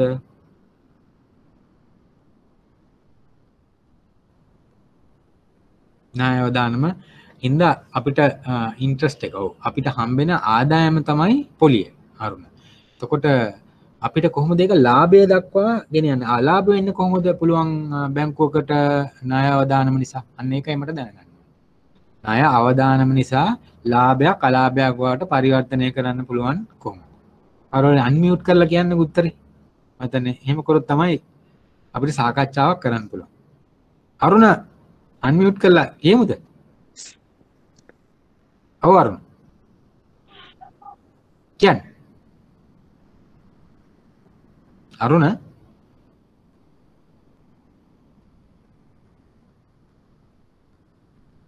හරි. PC එකේ මයික් එක නැහැ. හරි. හරි. අපි එහෙනම් දැන් අපි ගත්තොත් එහෙම සාකච්ඡාවට භාජනය කරොත් එහෙම ඉන්ට්‍රස්ට් අපි පොලි ආදායම අපි ණය අවදානම කියලා කියන්නේ සාකච්ඡාවකට අපි ණය මුදලක් අපි ගනුදෙනුකරුවෙක්ට ලබා දෙනවා. අපි තුමු උදාහරණයක් විදිහට අපේ බැංකුවෙන් යම් ගනුදෙනුකරුවෙක් ඇවිල්ලා නිවාස ණයක් ලබා ගන්න. හරි. යම් හේකින් මේ නිවාස ණය අපි ඒගොල්ලොන් අවුරුදු 5කින් මාස වාරික වලින් ගෙවන්න තමයි පොරොන්දු කරගෙන තියෙන්නේ. නැත්නම් අපි ගිවිසුම් ගත කරගෙන තියෙන්නේ. එතකොට මේ අපි හිතමු ලක්ෂ 10ක ණයක් ගත්තා. එයා වාරිකයක් ගෙවනවා අපිට. එතකොට අපි මේ ණය වාරිකේ අපි 25000ක් කියලා හිතමුකෝ මාසයකට ගෙවන වාරිකේ. එතකොට 25000න් අපි නිකන් සරලව ගත්තොත් එහෙම 25000න් එයා හැමදාම අපිට 15000ක ණය මුදලක් ගෙවනවා. ඊටු 10000 පොලිය කියලා හිතමුකෝ. දැන් මෙයා ගෙවාගෙන යනවා. යම් හේකින් මෙයාට මේ වාරිකේ ගෙවන්න බැරි වුණොත් එහෙම අපිට මොකක්ද වෙන්නේ? අපිට පොලි ආදායම නැති වෙනවා. එතකොට අපිට ප්‍රධාන වශයෙන් ලැබිච්ච ආදායම නැති වුණාම ආදායම අඩුවීම හරහා අපිට ලාභය අඩුවීමේ හැකියාවක් තියෙනවා. ඊට අමතරව මේ ණය කියන අංශයේ තියෙන අවදානම තමයි දැන් අපි මෙයා දැන් ණය ගෙවීම දිගින් දිගටම පැහැර හැරියොත් එහෙම මොකද්ද වෙලා තියෙන්නේ? අපි ණය මුදලක් යාට දීලා තියෙනවා. ඒක අපිට අය කිර ගැනීමේ හැකියාව දැන් අවම වේගෙන ණය ගෙවීම් පැහැර හරිනවා. අන්න ඒකට අපි ණයක් ලබා දීලා ගෙවීම් පැහැර හැරීමේ තියෙන අවදානම තමයි අපි ණය අවදානම කියලා සාකච්ඡා කරන්නේ. ඒ හරහා අපිට පොලි ආදායම නැති වෙනවා. ඒ වගේම අපිට එතකොට අපි දීපු ප්‍රාග්ධන මුදල අපිට එකතු කර ගැනීමේ හැකියාවක් නැති වෙනවා. එතකොට අපි මේ ප්‍රාග්ධනය අපිට නැතිවීම හරහා අපිට යම් අලාභයක් සිදු වෙනවා. අපි කියන්නේ ඒ ප්‍රාග්ධනය නැතිවීමට අදාළව අපි යම් ණය අපි NP නැත්තම් අක්‍රීය ණය විදියට අපි යම් වෙන් කිරීම සිදු කරන්න වෙනවා. ලාභයෙන් යම් කිසි කොටසක් අයින් කරන්න සිදු වෙනවා. ඒක දිගින් දිගටම ගෙවුවේ නැත්තම් සම්පූර්ණ ලාභයෙන් ඒ දීපු ණය මුදලම අයින් කරන්න වෙනවා. එතකොට අපි අනිත් ණය මුදල වලින් ලබාගත් පොලි ආදායමින් ලබාගත් ලාභයත් අපි යම් ණය මුදලක් ගෙවීම් පැහැර හැරීම තුලින් අපිට අය කර ගැනීමේ හැකියාව නොලැබීම තුලින් යම් අලාභයක් සිදුවීමේ හැකියාවක් තියෙනවා. ඉතින් ඔයගලන්ට පැහැදිලිව පේනවා ඇති මේ ණයක් ලබා දීම තුලින් බැංකුවකට වෙන්න පුළුවන් අලාභය. right? එතකොට මම හිතන්නේ මම අපි සාකච්ඡා කරපු සාකච්ඡාවේදීත් මම ඔයගලන්ට කියලා දුන්නා මේ ණය නොගෙවීම තුල අපිට ද්‍රවශීලතා අවදානමටත් යම්කිසි සම්බන්ධයක් ඇති වෙන්න පුළුවන්. කොහොමද ද්‍රවශීලතා අවදානමකට ණය ගෙවීම පැහැරීම හරහා වෙන්න පුළුවන්? මම හිතන්නේ ඔයගොල්ලෝ දැන් අවදානම් පිළිබඳව සාකච්ඡා කරලා හැදීන ඉඳන් අපිට ඔයගොල්ලන්ට රිවයිස් කරගන්නත් පුළුවන් මේක අපිට මෙතනදී සාකච්ඡා කිරීම තුළින්. කාට හරි උත්තරයක් දෙන්න පුළුවන්ද? ණය ගෙවීම ගනුදෙනුකරුවෙක් ගෙවීම පැහැරීම තුළ ඇති වෙන්න පුළුවන් ද්‍රවශීලතාවයට ඇති වෙන්න පුළුවන් ගැටලුකාරී තත්ත්වය මොකක්ද? ණය නොගෙවෙන නිසා බැංකුවට එන්න ඇතුළට එන්න තියෙන මුදල් ප්‍රවාහය ඉන්ට්‍රස්ට් හා කැපිටල් එක දෙකම නැති වෙනකොට මැචුරිටි මිස්මැච් එකක් වෙන්න පුළුවන්. හරි. බොහොම හොඳයි. බොහොම හොඳ උත්සාහයක්. අපි දැන් ගත්තොත් එහෙම දැන් අපි අනිවාර්යයෙන්ම අපි තැන්පත්කරුවන්ගේ මුදලක් අපි ගන්න ගොඩක් වෙලාවට මම එදා සාකච්ඡා කරා අවුරුද්දකට තමයි අපි ගොඩක් තැන්පත්වල සාමාන්‍ය කාල සීමාව මැචියුරිටි පීරියඩ් එක අවුරුද්දක් විතර නේද? අපි ණයක් ලබා දෙනකොට අපි ලබා දෙන්නේ ගොඩක් වෙලාවට අවුරුදු 3ක වගේ කාලයකට. අවුරුදු 3 හරි 5 වගේ කාලයකට ලබා දෙනවා. අපි අවුරුද්දක් අවසානයේ අපි ගාවට ණය තැන්පත්කරුව ආවම අපිට දෙන්න ණය ලබා දීමේ ඒ ලබාගත් තැන්පත් මුදල නැවත ඒ පුද්ගලයාට ලබා දීමට අපි බැඳී සිටිනවා නේද? ඒ කියන්නේ අපේ බැංකුවක ප්‍රධාන වගකීම. එතකොට ඒ අවස්ථාවේදී අපිට ණයකරුවන් බොහොමයක් ලබාගත් ණය ගෙවලා තිබුණ නැත්නම් අපේ ඒ ණය ලබා දීමට ඒ ඉතිරි තැන්පත්කරුවන්ගේ මුදල් ලබා දීමට අපිට හැකියාවක් නැති වෙනවා. ඒ හැකියාව නැතිවීම තුළ අපි යම් විශාල ද්‍රවශීලතා ගැටලුවකට මුහුණ දීමේ හැකියාව තියෙනවා. එතකොට අපිට මේ ද්‍රවශීලතාවය අවම වීම තුළ අපිට සමහරවිට ඒ ද්‍රවශීලතාවය පවත්ව ගන්න එකක් තමයි අපිට බාහිරින් ණය ලබා ගන්න වෙනවා. මොකද තැන්පත්කරුවන්ගේ මුදල් අනිවාර්යෙන් අපි ගෙවන්න ඕනනේ, බැඳිලානේ තියෙන්නේ. එතකොට අපි සමහරවිට ණය ලබාලා තියලා තියෙන්නේ අපි තැන්පත්කරුවන්ගේ පොලිය 6ට ගත්තට ණය ලබා තියෙන්නේ 10ට විතර. නමුත් අපි මේ හදිසි අවස්ථාවේ දැන් OD වගේ අපිට ඊපස්සේ මුදල් ඔයගොල්ලෝ දන්නවා අන්තර් බැංකු මූල්‍ය පොළවලට ගිහිල්ලා මේ අපේ ණයකරුවන්ට තැන්පත් කරන මුදල් ලබා දීමට අපේ ද්‍රවශීලතා පවත්වාගෙන යාමට අපිට අනිවාර්යයෙන්ම මුදල් ක්ෂණිකව ගිහිල්ලා අන්තර් බැංකු මූල්‍ය පොළවලින් ලබා ගන්න. ඒක වැඩි පොලිය අනුපාතයකට තමයි ලබා ගන්න. ඒතකොට අපේ තැන්පත්කරුවන්ටත් මුදල් වලට පොලිය ගෙවන්න ඕනේ. මේ හදිසි අවස්ථාවලදී මේ ණයගෙන් නොගෙවීම හරහා ද්‍රවශීලතා ගැටලු මගහරවා ගැනීමට හදිසි මුදල් ලබා ගැනීමට අපිට වැඩි පොලියට ගන්න. ඔයගොල්ලෝ දන්නවා ඉතින් සාමාන්‍යයෙන් අපි අපේ බැංකු වලට එන හැමතිස්සෙම OD අරගෙන TOD ගන්නකොට ගොඩාක් වැඩි රේට් එකක් ගෙවන්න ඕනේ. සාමාන්‍යයෙන් දැන් VTOD රේට් එක 128යි.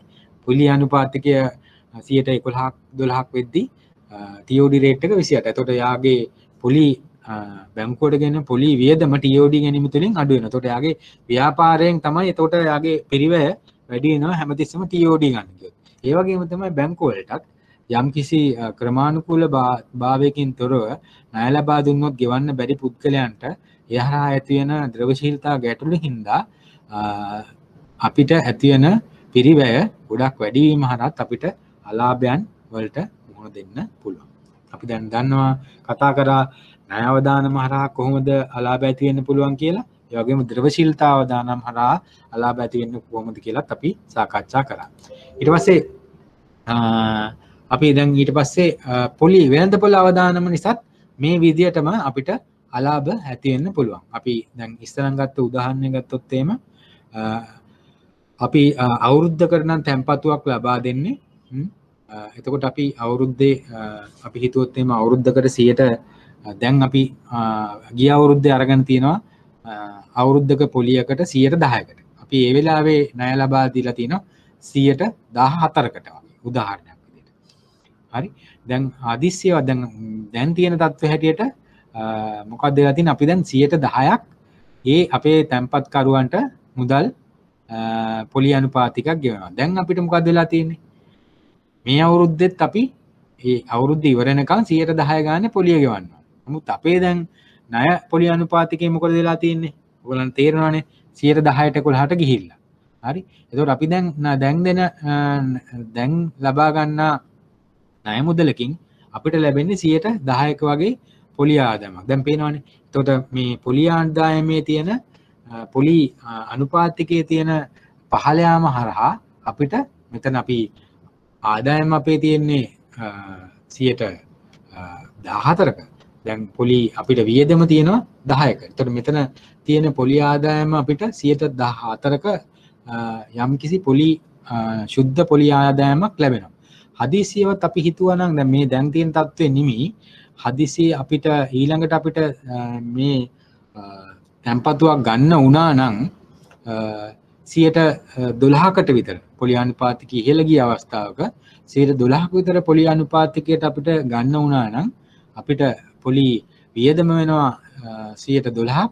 නමුත් අපිට පොලි ආදායම වෙන්නේ 14%යි නේද? එතකොට අපිට මේකෙදී යම්කිසි අලාභකාරී තත්වයක් ඇති වෙන්න පුළුවන්. ඒ වගේම දැන් අපි ණය අවදානමකින් සාකච්ඡා කළා, ද්‍රව්‍යශීලතා අවදානමෙන් අලාභ වෙන්න පුළුවන් තත්ත්වය සාකච්ඡා කරා. පොලි අවදානම නිසාත් අපිට මේ විදිහටම අලාභයක් සිද්ධ වෙන්න පුළුවන්. අපි උදාහරණයක් තවදුරටත් අපි සාමාන්‍ය ව්‍යාපාරික තත්ත්වය ගත්තොත් එහෙම අපි හිතමු අපිට තොගයක් අපි අරගෙන තියෙනවා. තොගයක් කරන් තියෙනවා. අපි හිතමු සීනි කිලෝ එකක් රුපියල් 100 ගානේ අපි අරගෙන තියෙනවා දැන් මාස 3කට ඉස්සලා. හරි. එතකොට මාස කිලෝ අපි ගාව මුට්ට කිලෝ 100ක් අපි ගාව තියෙනවා. අපි සිල්ලර පොඩි කඩයක් හේතුමු මේක පොඩ්ඩක් සරලව අවබෝධ කරගන්න. එතකොට සීනි රුපියල් 100 කිලෝ 100ක් අපි ගාව තියෙනවා. රුපියල් 10000 නේ වියදම. හරි. හදිසියෙවත් අපිට රජයෙන් අවම මුදල් පාලනයකට මිල පාලනයකට ලක් කරලා මේ 100 වෙනුවට අපිට රුපියල් 90කට මේ සීනි විකුණන්න සිද්ධ වුණොත් මොකද වෙන්නේ? එතකොට අපිට රුපියල් 10ක අලාභයක් සිදු වෙනවා. අන්න ඒ සංකල්පයෙන් සිද්ධාන්තයම තමයි අපිට පොලි ආදායමත් වෙන්නේ. අපි තැන්පත් කරුවන්ගෙන් ලැබෙන පොලි ආදායමට ගෙවන පොලි ආදායමට වඩා අපි පොලි ආදායම ලබන ණය පොලි ආදායම අඩු වුණොත් එහෙම අපිට අලාභ සිදු වෙන්න පුළුවන්. right. අපි ඊළඟට අපි සාකච්ඡා කරමු මෙහෙයුම් අවදානම නිසාත් අපිට අලාභයක් සිදු වෙන්න පුළුවන් මොන වගේ ආකාරයකට කියලා. අපි මෙහෙයුම් අවදානම ගැන අපි අවදානම් වල සාකච්ඡා කරනකොට අපිට කාලවලට කියන්න පුළුවන් මෙහෙයුම් අවදානමකට උදාහරණයක්. මෙහෙයුම් අවදානමකට මොන වගේ තත්ත්වයක්ද අපිට උදාහරණයක් විදිහට දක්වන්න පුළුවන්?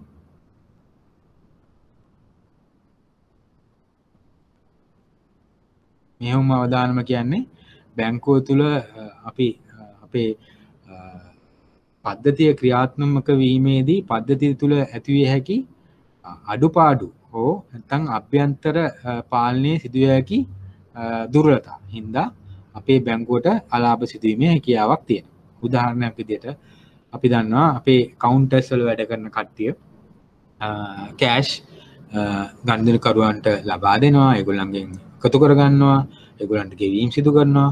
නමුත් හැම වෙලාවකම අපි ඒගොල්ලන්ට නියමයක් දාලා තියෙනවා යම්කිසි මුදල් ප්‍රමාණයක් එකතු වුණාම ගිහිල්ලා ඒ සුරක්ෂිතව සේෆ් එකේ දාන්න කියලා. අපි සමහර බැංකුවල එක ලක්ෂ 5ක මුදලක් එක ටෙලගෙනට තියාගන්න පුළුවන්. සමහර තැන්වල ඊට වඩා වැඩි ගාණක් වෙන්න පුළුවන්. නමුත් ඒ ප්‍රමාණය නොදා තිබිලා උදාහරණයකට ගමු එහෙම නොදා තිබිලා යම්කිසි විදියක සොර සතුරෙක් බැංකුවට ඇතුළු වුණොත් එහෙම ඒ කවුන්ටරේ තියෙන මුදල් ටික ඔක්කොම අරන් යන්න පුළුවන්. ඒකට අපේ මෙහෙයුම් වල අපේ තියෙන අඩලූඩුකම නිසා බැංකුවට ඒ මුදල නැති වෙනවා. ඒ හරහා බැංකුවට අලාභයක් සිදු වෙන්න පුළුවන්. මේ වගේ ගොඩාක් ක්‍රමවේදයන් හරහා ඒක වංචා ඒ වගේම වෙනත් බැංකුව හරියට ක්‍රියාත්මක නොවීම නිසා යම් පෙනල්ටි වදින්න පුළුවන්, ගහන්න පුළුවන්.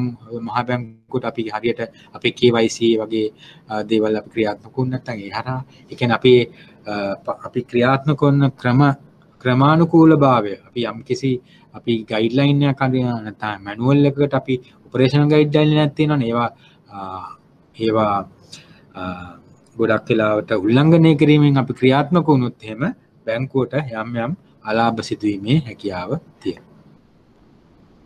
right. අපි දැන් මම හිතන්නේ අරමුණු අපි බැංකුවක ප්‍රධාන අරමුණ වන ලාභය ප්‍රශස්ත කර ගැනීමට ක්‍රියාත්මක වීමේදී අපිට ඇතිවිය හැකි ඍණ වාදී කාරණා පිළිබඳව අපිට ඒ කියන්නේ ලාභය අඩු කිරීමට නැඹුරු වන කාරණා පිළිබඳව සාකච්ඡා කරා. ඉතින් අපි මේ ණය අවදානම, පොලී අවදානම, ද්‍රවශීලතා අවදානම, මෙහෙයුම් අවදානම සියල්ලම හොඳ හැටි මනාව කළමනාකරණය කරගත්තොත් තමයි අපිට ලාභය විශස්ත මට්ටමක පවත්වන්න පුළුවන්. නැත්නම් එක අවදානමක් හරි අපිට හරියට කළමනාකරණය කරගන්න බැහැ. උදාහරණ ණය අවදානම අපිට ගෙවන්න බැරි පුද්ගලයන්ට ණය ලබා දුන්නොත් එහෙම අපිට සෑහෙන ලාභය ප්‍රශස්ත මට්ටමක පවත්වා ගැනීමට ලොකු අවදානම්කාරී තත්ත්වයක් තියෙනවා. ඒ වගේම තවත් අරමුණු අපි ගාව වාණිජ බැංකුව ක්‍රියාත්මක වීමේදී තියෙනවා වගේම අපිට යම් අභියෝග ජය ගන්න වෙනවා අපි මේ බැංකුව ක්‍රියාත්මක කිරීමේදී. මොනවද අපිට තියෙන අරමුණු? දැන් පැහැදිලිවම ඔයගලන්ට දකින්න පුළුවන් බැංකුව අතර ඉතාමත් තියුණු තරංගකාරීත්වයක් තියෙනවා.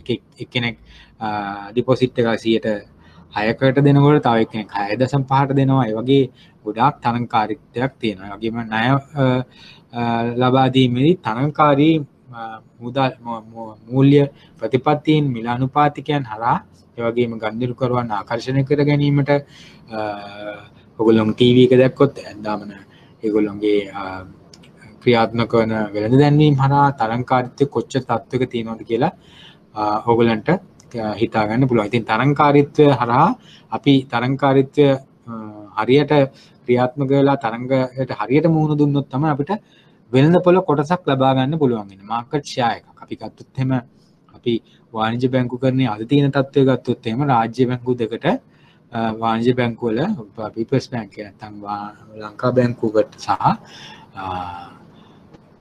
අපි ගත්තොත් මහජන බැංකුවට වාණිජ්‍ය බැංකුවේ විශාල වෙළඳපොළ කොටසක් තියෙනවා. අපි පෞද්ගලික බැංකුව ගත්තොත් එහෙම විශාල කොටසක් වාණිජ්‍ය බැංකුවල කමර්ෂල් බැංකුවල තියෙනවා. හරි. ඒ වගේම HNB බැංකුවට, සම්පත් බැංකුවට මේ වගේ බැංකුවල වෙළඳපොළ කොටස සාපේක්ෂව වැඩි. ඉතින් ඒ හින්දා ඒගොල්ලොත් එක්ක අනිත් බැංකු වලට පොඩි බැංකු වලට තාමත් තරංගකාරීත්වයකට මුහුණ දෙන්න වෙනවා. මොකද ඒගොල්ලන් ලොකු හින්දා ඒගොල්ලන්ට ලොකු අභියෝගයක් දෙන්න පුළුවන් අනිත් කණ්ඩායමට. තරංගකාරීත්වය වැඩි වෙනකොටත් අපේ ලාභ තත්වයට ලාභ ප්‍රශස්ත මට්ටම පවත්වා ගැනීමට අපිට යම් අවහිරතා ඇති වෙන්න පුළුවන්. ඒ වගේම සමාජ මෙහෙවර කියන එකෙන් අපිට මොන වගේ තත්ත්වයක්ද ඔයගලන්ට තේරුම් ගන්න. සමාජ මෙහෙවර අභියෝගයක් වෙන්නේ කොහොමද වාණිජ්‍ය බැංකුවකට? කාට හරි කියන්න පුළුවන්?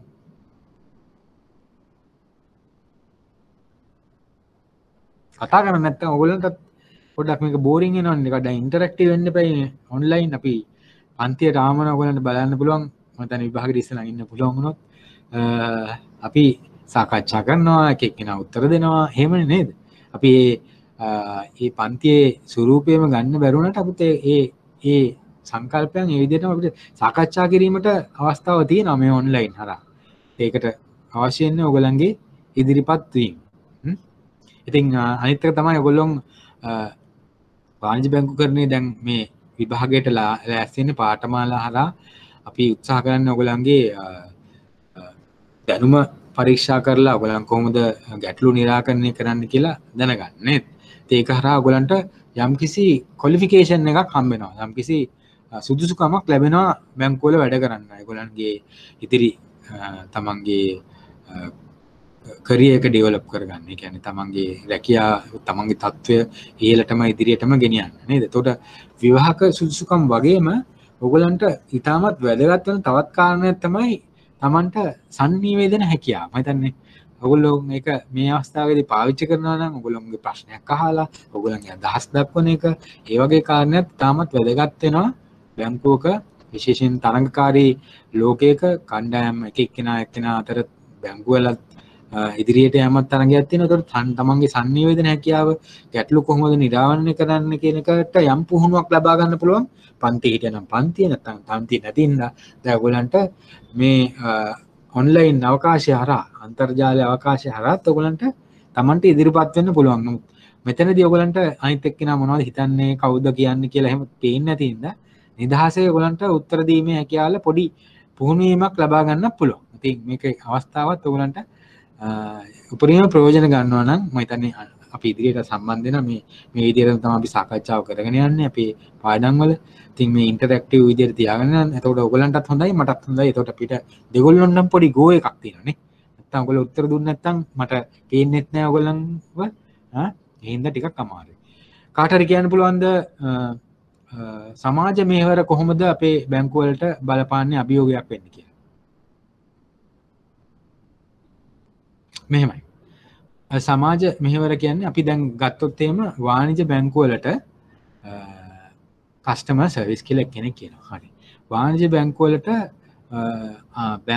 මහා බැංකුව විසින් නියාමනයේදී යම් යම් කොන්දේසි දාලා තියෙනවා. ඒගොල්ලෝ උදාහරණයක් විදිහට කිව්වොත් එහෙම ප්‍රයොරිටි ලෙන්ඩින්. ඒ කියන්නේ අත්‍යවශ්‍ය ආර්ථිකයේ අත්‍යවශ්‍ය අංශ අපි ආර්ථිකයේ නගා සිටීමට රටේ ආර්ථිකයේ නගා සිටීමට මම හිතන්නේ ඔයගොල්ලන්ට පෞද්ගලික ටිකේ දේශපාලන වාතාවරණයත් පොඩ්ඩක් CSR ප්‍රොජෙක්ට්ස් කියලා තියෙනවා. ඒක යම් තාක් දුරට ගොඩක් හොඳ උත්තරයක්.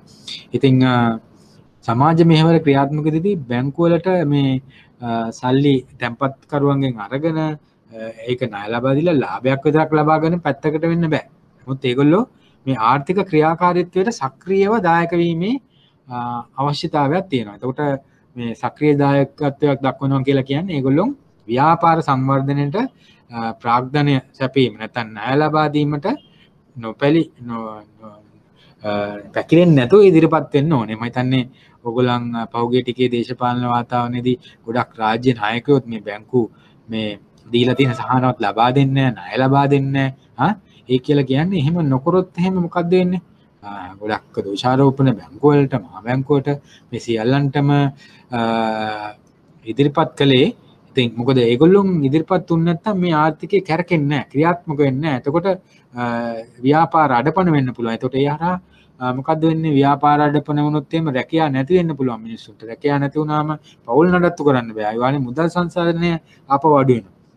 ඒගොම ආර්ථිකය ක්‍රියාකාරීත්වය යම් අවහිරතාවයකට ලක් වෙන්න පුළුවන්. ඉතින් වාණිජ බැංකු සියල්ලටම ලාභය ලබා ගන්න අපිට පහසුම විදිය තමයි අපේ පුද්ගලික ණයක් හරි නිවාස ණයක් හරි දීලා ඒ කියන්නේ අපි දන්නවා රජයේ කරන කට්ටිය නැත්නම් දොස්තරලා ඉංජිනේරුවෝ වගේ කට්ටිය ඒගොල්ලෝ ණයක් ලබා ගත්තොත් අනිවාර්යෙන් ගෙවනවා. ඒගොල්ලන්ට ස්ථිර ආදායමක් තියෙනවා. ඒගොල්ලන්ගේ සැලරිය කෙලින්ම බැංකුවට එවන්න, ඒකෙන් අපි කපා ගන්නම්, ඔයගලන්ට ණයක් දෙන්නම් කියලා ඒ කණ්ඩායමට පහසුවෙන් ණය දීලා ලාභ ලබා ගැනීමට පමණක් බැංකුව වලට නිදහසක් නැහැ. ඒගොල්ලෝ අනිවාර්යයෙන්ම ව්‍යාපාර වලට ණය යම් අවදානමක් අරගෙන ලබා දීමට අනිවාර්යෙන් පෙළඹවීමක් කරනවා.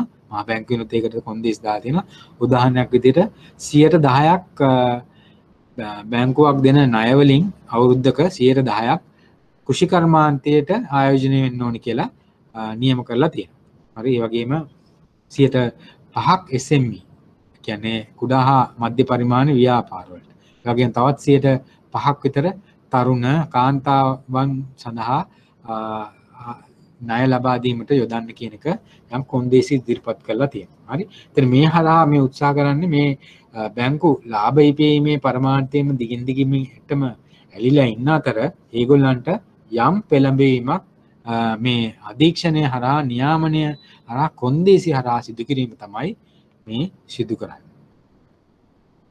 අපි ගත්තොත් එහෙම ඊළඟට අපි ගත්තොත් එහෙම නියාමනය. අපි නියාමනය කියන එකත් අපි මහ බැංකුවෙන් කරන නියාමනය. දැන් අපි බැංකුව ක්‍රියාත්මක කිරීමේදී යම් යම් නියාමනයට ගොඩක් වෙලාවට වෙනමම අංශයක් තියෙනවා. අපි ඒකට කියනවා ඒකට ප්‍රධාන නිලධාරියෙකුත් පත් කරන්න මහ බැංකුව නියාමනය සඳහා කියන්නේ අපි කම්ප්ලයන්ස්. හරි.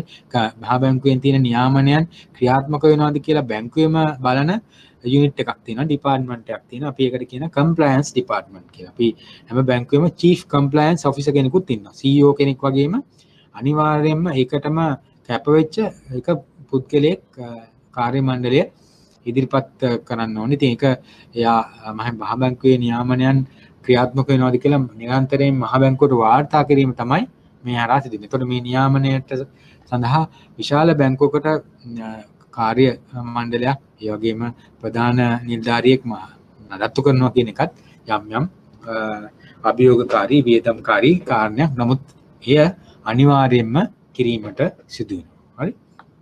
right.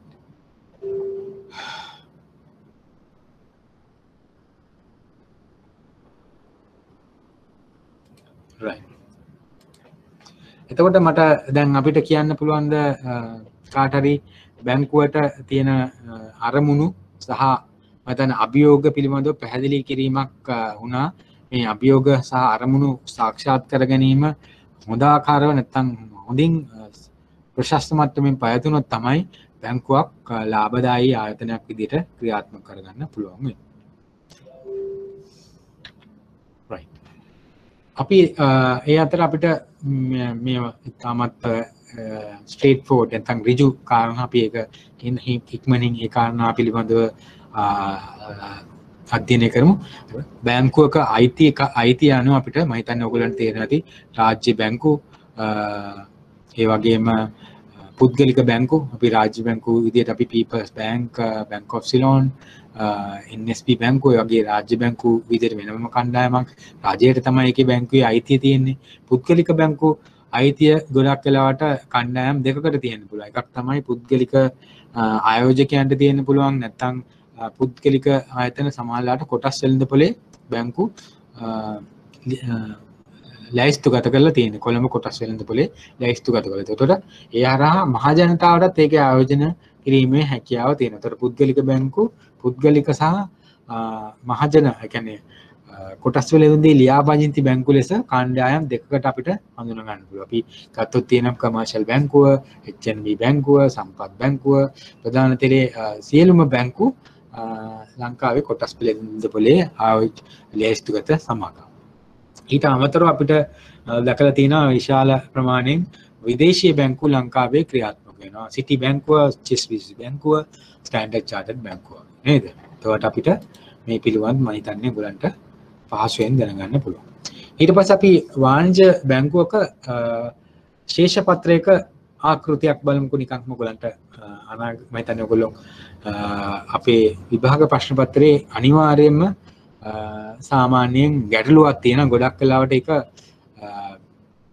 ගණනය කිරීම හා සම්බන්ධ ගැටලුවක් අපිට අනුපාත හදන්න තියෙනවා. අනුපාත හරහා බැංකුවේ ක්‍රියාකාරීත්වය පිළිබඳව ඔයගොල්ලන්ගේ දැනීම පරීක්ෂා කිරීම තමයි හරහා සිදු වෙන්නේ. ඒ හින්දා ඒ සඳහා ඇත්තටම බැංකුවක ශේෂ පත්‍රයක ආකෘතිය පිළිබඳව දල දැනීමක් අදහසක් ඔයගොල්ලන් තිබීම අනිවාර්යයි. අපි බලමු බැංකුවක ශේෂ පත්‍රයක තියෙන මොනවද මූලික අයිටමයන් කියලා. වත්කම් පැත්තේ මොනවද තියෙන්නේ?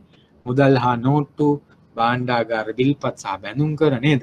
අනිකුත් වාණිජ්‍ය බැංකුව හා මහා බැංකුවේ තැන්පතු ආයෝජනය කරන ණයකරුවන්ට දෙන ණය තමයි ඊළඟට තියෙන. ඊට පස්සේ ස්ථාවර වත්කම් බැංකු වලට තියෙන්න පුළුවන්. ඒගොල්ලන්ටම අයිති බිල්ඩින් තියෙන්න පුළුවන්. වෙනත් වත්කම් තියෙන්න පුළුවන්. අපිට දැන් කාට හරි කියන්න පුළුවන්ද මට මේ ශේෂ පත්‍රයේ ආකෘතිය ගත්තොත් එහෙම ඔයගොල්ලෝ දැක්කනේ. ඒ ආකෘතියේ උඩ ඉඳන් පල්ලෙහාට යනකොට අපි මුදල් හා නෝට්ටු ඉඳගෙන ස්ථාවර වත්කම් වෙනකන් යනකොට යම් කිසි ඔයගොල්ලන්ට මේ වත්කම් වල ඒ අයිටමයන් වල යම් කිසි රටාවක් දැක්කද? ඒ රටාව මොකක්ද?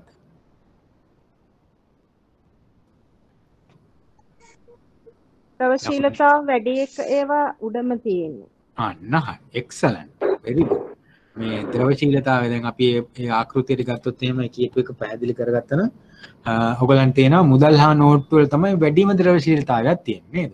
ඊට පස්සේ භාණ්ඩාගාර බිල්පත්. ඒ කියන්නේ භාණ්ඩාගාර බිල්පත් කියන්නේ මහා බැංකුවේ තියෙන ආයෝජන. බැංකුවේ තියෙන ආයෝජන. ඔයගොල්ලෝ දන්නවා අනිවාර්යයෙන්ම ව්‍යවස්ථාපිත ද්‍රවශීලතානුපාතය 120ක් තියෙන්න ඕනේ නේද? එතකොට ඒ කියන්නේ වත්කම් වලින් 120ක් බැංකුවේ භාණ්ඩාගාර බිල්පත් සහ බැඳුම් කර ආයෝජනය කරන්න ඕනි කියලා මම හිතන්නේ ලලිත් සර්ත් එක ඔයගොල්ලෝ ඉගෙන ගත්තා කියලා මට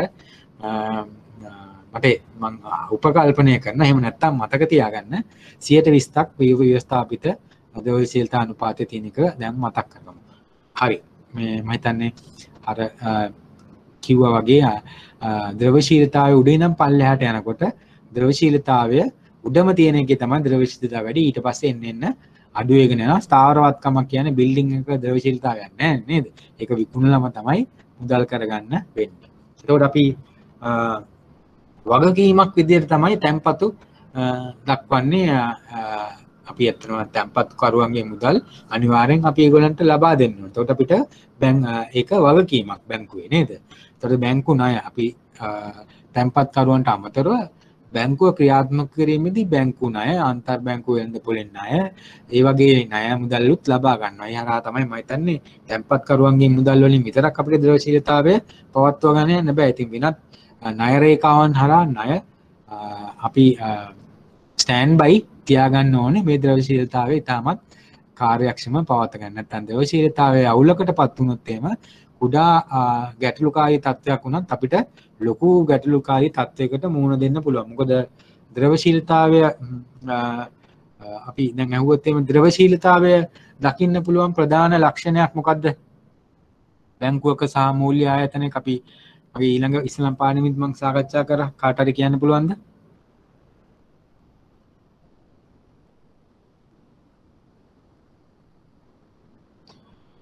මම හිතන්නේ යම් කිසි තැන්පත් කරුවෙන් ආවොත් එහෙම යාට එයාගේ තැන්පත් මුදල ගෙවා ගන්න බැරි වුණොත් යම් කිසි බැංකුවකට එම බැංකුව ද්‍රවශීලතා ගැටලුවකට මුහුණ දෙනවා කියලා තමයි අපිට සාකච්ඡා කරන්න වෙන්නේ. එතකොට ඒ හින්දා ඒක අවදානම්කාරී තත්ත්වයක්. හරි. එතකොට ඒ වගේම තවත් වගකීමක් ලෙස අපිට සාකච්ඡා කරන්න පුළුවන් මේ ආකෘතිය යටතේ බැංකුවක තියෙන ආයෝජකයන්ගේ කොටස්, ඒ වගේම රඳවාගත් ලාභය සහ වෙනත් සංචිතයන් අපිට ආයෝජකයන්ගේ කොටස් විදිහට අපි සාකච්ඡා කරන්න පුළුවන්. ඊට පස්සේ අපි ඒ වගේම අපි ලාභාලාභ කියන මොකක්ද මොන වගේ දේවල් තියෙන්නේ කියන එක අපි බලමු. මොකද මේක අනිවාර්යයෙන් ඔයගලන්ට ඒ අපි කියපු විභාග ප්‍රශ්න අනිවාර්යයෙන් වෙන ගැටලුවක මේ පිළිබඳව අවබෝධයක් ලබා ගැනීම අනිවාර්ය වෙනවා. කාටරි ගැටලුවක් තියෙනවද? මට යොමු කරන්න පුළුවන්. right අපි දැන් ලාභාලාභ කියනමුක ප්‍රධානම අපේ ආදායම තමයි පොලි ආදායම නේද? ඊට පස්සේ පොලි ආදායම ලැබෙන්නේ ගනුදෙනුකරුවන්ට ලබා දෙන ණය වලට. අපි සාකච්ඡා කරානේ. ඊට පස්සේ පොලි වියදම. එතකොට පොලි වියදම අපි පොලි වියදම නැත්නම් පේ පිරියාවේ තියෙන අපි කාටද? තැන්පත් කරුවන්ගෙන් ලබා ගන්නා ණය මුදල් වලට ඒගොල්ලන්ගේ මේ තැන්පත් වල කාල සීමාව අනුව අපි පොලියක් ගෙවන්න ඕනේ. එතකොට ඒක පොලි වියදම යටතට අපිට ගණන් ගන්න පුළුවන්. එතකොට අපි ගත්තොත් එහෙම ඊට පස්සේ ශුද්ධ පොලි ආදායම මේ දෙකේ වෙනස තමයි අපි ශුද්ධ පොලි ආදායම කියලා අපිට දක්වන්න පුළුවන්. ඊට පස්සේ වෙනත් ආදායම් මොනවද? වෙනත් ආදායම් අපිට කියලා ගන්න පුළුවන්. වෙනත් ආදායම් කියලා අපිට ගන්න පුළුවන් දේවල් තමයි අපි කිව්වා බැංකුවක ප්‍රධාන සේවාවන් අතර පොලි ආදායම් ලබන ණයම් පහසුකම් තියෙනවා. අපි නිවාස ණය, පුද්ගලික ණය, ව්‍යාපාර ණය, බැංකුව අයරෙන් පොලි ආදායමක් ලබනවා. ඒ වගේම පොලි ආදායමක් නොවන විශේෂයෙන්ම කොමිෂන් ආදායම් ලබන ෆී ඉන්කම් එකක් ලබන වෙනත් ව්‍යාපාර ගොඩාක් තිබුණා නේද? බැංකුව අපකර ණයවර ලිපි අන්තර්ජාතික වෙළඳාමේදී බැංකු ලබා දෙන පහසුකම් වලදී අපිට ගොඩක් වෙනත් ආදායම් ලැබෙනවා. අපි ඒ ආදායමුත් අපේ ශුද්ධ පොලි ආදායමට එකතු කරගන්න පුළුවන්. ඒ හරහා අපේ තවත් ආදායම් තර කර ගැනීමට හැකියාවක් තියෙනවා. දැන් ඇත්තටම නූතන බැංකු කරවල ඔයගොල්ලෝ වෙලාවක් තිබුණොත් බලන්න අපි ඇත්තටම පන්ති ඉන්නකොට නම් මම ඇනුවල් රිපෝට් එක කොපියක් දුන්නා. ඇනුවල් රිපෝට් එක බැලුවොත් එහෙම බැංකු කිහිපයක සංසන්දනය කරොත් එහෙම දැන් පොලි ආදායමට වඩා ලොකු ආදායම් ප්‍රමාණයක් මේ වෙනත් ආදායම් වලින් අපිට බැංකු වලට ලබා ගැනීමේ හැකියාවක් ලැබිලා තියෙනවා. මොකද එන්න තරංකාරීත්වය අපි ගැන සාකච්ඡා කරානේ. බැංකු වලට තැන්පත් වලට දෙන්න පුළුවන් අවම පොලි අනුපාතිකයක් තියෙනවා. ණය වලින් ලබා ගන්න පුළුවන් උපරිම පොලි අනුපාතිකයක් තියෙනවා. මේ දෙක එන්න අඩු වෙනවා තරංකාරීත්වයෙන්. ඒකට ශුද්ධ පොලි ආදායම එන්න මේ බැංකු ව්‍යාපාරයේ යම් තර්ජනයකට ලක් වෙලා අඩු ගානකට වැටෙනවා. එතකොට බැංකු ලාභ ලබා ගන්න මොනවද යොදා ගන්න පුළුවන් ඕන ක්‍රමය ඒගොල්ලන්ගේ වෙනත් ආදායම් තර කරගන්න එක තමයි ඒගොල්ලන්ට කරන්න වෙන්නේ. ඒතර ඒ හින්දා තමයි ඔයගොල්ලෝ දැක්කොත් එහෙම අපි කරන්ට් account එකක් ඕපන් කරන්න මිනිමම් බැලන්ස් එකක් TOD කරාම තව ෆී එකක් නේද? ඔය වගේ චෙක් එකක් රිටර්න් වුණාම ඒ වගේම ක්‍රෙඩිට් කාඩ් එකක් ගත්තොත් මේකේ ඕපන් කරන්නේ ෆී එකක් ගන්නවා. මිනිමම් බැලන්ස් එක ගෙවුවේ නැත්නම් පෙනල්ටි එකක් ගෙවනවා නේද? මේ හරහා ගොඩාක් අපේ සේවාවන් සැපීම හරහාත් ගනුදෙනු බද්ධ වෙච්ච සේවාවන් සැපීම හරහාත් අපි ගොඩාක් අපේ ආදායම් තර කරගන්න පෙළඹිලා තියෙනවා. තුන් ඊට අමතරව ඒකෙන් අපි මෙහෙයුම් වියදම් වල තියෙන කාට හරි කියන්න පුළුවන් ද මෙහෙයුම් වියදම් වල තියෙන ප්‍රධානම කොටස වෙන්න පුළුවන් මොනවද? බැංකුවක තියෙන වියදම් වල මෙහෙයුම් වියදම් වල තියෙන ප්‍රධාන අයිටම් එක මොකක්ද? අන්න හරි. අරුණ කියනවා සැලරි කියලා. හරි? ඔව්. මේ හරියටම හරි. දස්නීත් කියනවා සැලරි කියලා. ඉතින් මම හිතන්නේ සැලරි තමයි අපේ කාර්ය මණ්ඩලයට ගෙවන ඒ සේවාවන් සඳහා ගෙවන සැලරි බෝනස් ඉන්ක්‍රිමන්ට්ස් වලට ගෙවන පිරිවැය තමයි අපේ ලොකුම පිරිවැය විදිහට සලකන්නේ. දැන් මේකෙන් මේක අඩු කරාම දැල් ලාභය හම්බ වෙනවා. ඊට පස්සේ අපි ඉස්සලම් කියවනේ ණය ගෙවුවේ නැත්නම් එහෙම අපිට ලාභයෙන් අඩු කරලා ඒ ණය ප්‍රාග්ධන මුදල අහිමි වීමෙන්ද යම් මෙන් කිරීම කරන්න වෙනවා කියලා ඔන්න. පොල් සහ අඩමාන ණය සඳහා වෙන් කිරීම. ණය ගෙවුවේ නැත්නම් අපිට පොලි ආදායමත් අඩු වෙනවා. ඒ කියන්නේ හොඳ කට්ටියකට ණය ලබා දුන්නේ නැත්නම් ඒ කියන්නේ ණය බහැරාන්නේ කට්ටියට ණය දුන්නොත් එහෙම අපිට මේ අපි බොහොම අමාරුවෙන් ගත්ත ලලලාභය අපිට මේ වෙන් කිරීම හරහා නැති වෙන්න පුළුවන්. හින්දා අපේ ණය ලබා දෙන ක්‍රියාපටිපාටිය ක්‍රමවේදය තාමත් ශක්තිමත් ක්‍රමවේදයක් වෙන්න ඕනේ. නැත්නම් අපේ මේ බැංකු ව්‍යාපාරය කරන එකේ තේරුමක් නැති වෙනවා. හරි? ඒතකොට වෙනත් වෙන් කිරීම. හරි? බොල් ණය සඳහා වෙන් කිරීම, වෙනත් වෙන් කිරීම අපිට වෙනත් වෙන් කිරීම සාකච්ඡා කරන්න පුළුවන්. අපි ඊඩම් අපි ගාව තියෙන බිල්ඩින් වලට අපිට පුළුවන් ෂෙයා වෙන් කිරීම වගේ දේවල් බිල්ඩින් ගොඩක් සාරවත්කම් වගේ තියෙනවා නම් ඒ වගේම ඊට පස්සේ අපිට බැංකුවට තවත් තියෙන ලොකු පිරිවැයක් තමයි බදු වශයෙන් ලාභය ඔච්චර හම්බ කරලා සාමාන්‍ය 50-55ක් විතර බැංකු දැනට ලාභයෙන් ගෙවන්න වෙලා තිනවා රජයට බදු වශයෙන්. ඕක තමයි අපි ගත්තොත් එහෙම ප්‍රධාන වශයෙන් අපිට සාකච්ඡා කරන්න පුළුවන් වාණිජ බැංකුවල තත්ත්වයන්. අපි එතකොට දැන් ඊට පස්සේ අපි මම සාකච්ඡා කරන්න බලාපොරොත්තු වෙනවා කියලා බැංකුවක තියෙන සියලුම products and services සියලුම සේවාවන් සම්බන්ධව අපි ප්‍රධාන වශයෙන්ම බැංකුවල තැන්පතු ගැන සාකච්ඡා කිරීමක් තමයි අපි මේකෙදි කරන්න උත්සාහ කරන්නේ. එතකොට ඔයගලන්ට තේරෙනවා බැංකුවක් තැන්පතු ලබා ගැනීම හරහා ප්‍රධාන වශයෙන්ම තැන්පතු කරුවන්ට මුදල් අපි ගෙදර තියාගත්තොත් එහෙම සොරසතුරන්ට යම්කිසි යම් අවදානමකට ලක් වෙන්න පුළුවන්. බැංකුවේ තැන්පත් කරොත් ඒ අවදානම තියනවද? නැහැ. අපිට සම්පූර්ණ ආරක්ෂාවක් තියෙනවා. බැංකුවල මුදල් බැංකුවේ සේෆ්ුවේ තියෙන්න පුළුවන් ආරක්ෂා සහිතව. නැත්නම් වැඩිපුර තියෙන මුදල් මහා බැංකුවේ තැන්පත් කරන්න පුළුවන්. ඉතින් ප්‍රධාන කාර්යාලයේ අවශ්‍ය තැන්වල තැන්පත් කරන්න පුළුවන් නේද? නැත්නම් වෙන ආයෝජන කරන්න පුළුවන්. එහෙනම් බැංකුවේ තියෙන මුදල් තැන්පත් කරන අනිවාර්යයෙන්ම Tamanට ඒක ලබා ගැනීම හැකියාව තියෙනවා. ගෙදර තිබුණොත් එහෙම සොරෙක් සතුරෙක් ඇවිල්ලා ওই සල්ලි ටික කවුරු හරි අරගෙන යන්න පුළුවන්. ඉතින් ඒ හින්දා අපි ආරක්ෂාවක් සපයා දීම මම හිතන්නේ ප්‍රධාන වශයෙන්ම අපිට සාකච්ඡා කරන්න පුළුවන්. ඒ හින්දා බැංකුවක වැඩ කරන මම හිතන්නේ කැමැත්තෙන් සිටින කණ්ඩායම හරි නැත්නම් වැඩ කරන කණ්ඩායම හරි අපි අනිවාර්යෙන් අපි ඔයගොල්ලන්ට සමහරවිට ටාගට් උත් දීලා ඇති තැන්පතු රැස් කිරීමට බැංකුවල account open කරන තැන්පතු රැස් කිරීම. ඉතින් අපිට මේ තරංකාරීත්වය නිසා පොලි ආදායම කොච්චරද කියන එක තමයි පොලි අනුපාතික කීයද කොච්චරද කියන එක තමයි හැම තැන්පත් කරුවන්ගෙන් අහන්නේ. ඉතින් ආරක්ෂාවක් සපයා දෙනවා කියන එක it's a given නේද? ඉංග්‍රීසියෙන් කියනවා given කියලා. ඒ කියන්නේ ඒක අනිවාර්යයෙන්ම හැම බැංකුවෙම ලබා දෙන දෙයක්. ඒකේ විශේෂත්වයක් නැහැ නේද? ආරක්ෂාව අපිට ඔක්කොම අපිට මේකේ තරංකාරීත්වය මත අපි ආකර්ෂණය කරගන්න අපි ආකර්ෂණීය පොලි අනුපාතිකයක් ලබා දෙන්න පුළුවන්. නමුත් අපිට පොලි අනුපාතිකයේ වගේම අපේ එන ගනුදෙනුකරුවන්ට තැන්පත් කරුවන්ට යම් ඉතාමත් සුපිරි ගණේ බැංකුවත් එක්ක ගනුදෙනු කිරීමේදී යම් එක්ස්පීරියන්ස් එකක් නැත්නම් අපි යාට යම් අත්දැකීමක් ඉතාමත් ධනවාදී ආකල්පයක් අත්දැකීමක් නැත්නම් පොලිමේ ඉඳලා ගොඩක් අසං කරලා නිකන් කස්ටමර්ව මඩවන්න නැතුව ඒක කරගැනීමේ හැකියාවක් තියෙනවා නම් කස්ටමර්ව සැටිස්ෆැක්ෂන් එක යාට තෘප්තිමත් ගනුදෙනුකරුවෙක් ඇති කරන්න පුළුවන් නම් තැන්පත්කරුවෙක් ඇති කරන එක තමයි දැන් බැංකුවල සියලුම ක්‍රමවේදයන් වල ඉලක්කය වෙලා තියෙන්නේ. ඒකට ඒ හරහා තමයි එකක් තමයි අපිට තැන්පත්තු රැස් කිරීමට අපි හොඳ පොලි අනුපාතිකයක් දෙන්න පුළුවන් වෙන්න ඕනේ සාධාරණ තරංගකාරී. ඒ වගේම අපිට පුළුවන් වෙන්න ඕනේ අපේ සේවාවන් තුළින් කස්ටමර්ව මඩවන්නේ නැති ක්‍රමවේදයක් කරා කස්ටමර්වට සර්විස් එක දෙන්න පුළුවන් වෙනවා. එතකොට තමයි අපිට පුළුවන් වෙන්නේ අපේ තැන්පතු ආකර්ෂණය කර ගැනීම සඳහා.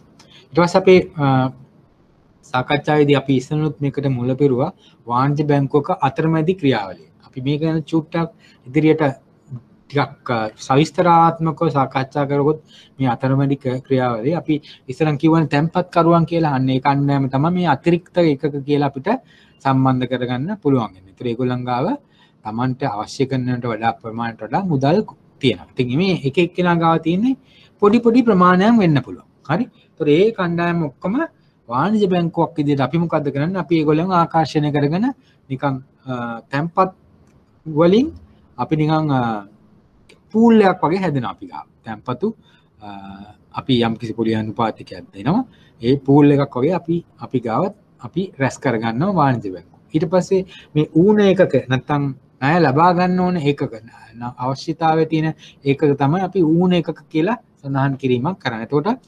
එතකොට මේ අතිරික්තයේ තියෙන මුදල් අතිරික්ත කණ්ඩායම එකතු කරගෙන මේ අතරමැදි ක්‍රියාවලිය හරහා ඌන එකක වෙත ගලාගෙන යාමට සැලැස්වීම තමයි අපි වාණිජ්‍ය බැංකුවක අතරමැදි ක්‍රියාවලිය කියලා අපිට හඳුන්වන්න පුළුවන්. මම දැකලා තියෙනවා පෞද්ගලික ප්‍රශ්න පත්‍ර කීපයක මේ වාණිජ්‍ය බැංකුවක අතරමැදි ක්‍රියාවලිය මේ ඌන එකක සහ අතිරික්ත එකක වල ක්‍රියාකාරීත්වය පැහැදිලි කරන්න කියලා පළවෙනි ප්‍රශ්න කීපයේ තියෙනවා. ඉතින් මේ වගේ ආකෘතියක් යොදාගෙන ඔයගලන්ට පුළුවන් මේ කාරණය හොඳට පැහැදිලි කරන්න. එතකොට අපිට ඊට පස්සේ ඒකත් එක්කම මේ වාණිජ්‍ය බැංකුවක අතරමැදි ක්‍රියාවලිය හරහා වාණිජ්‍ය බැංකුවක්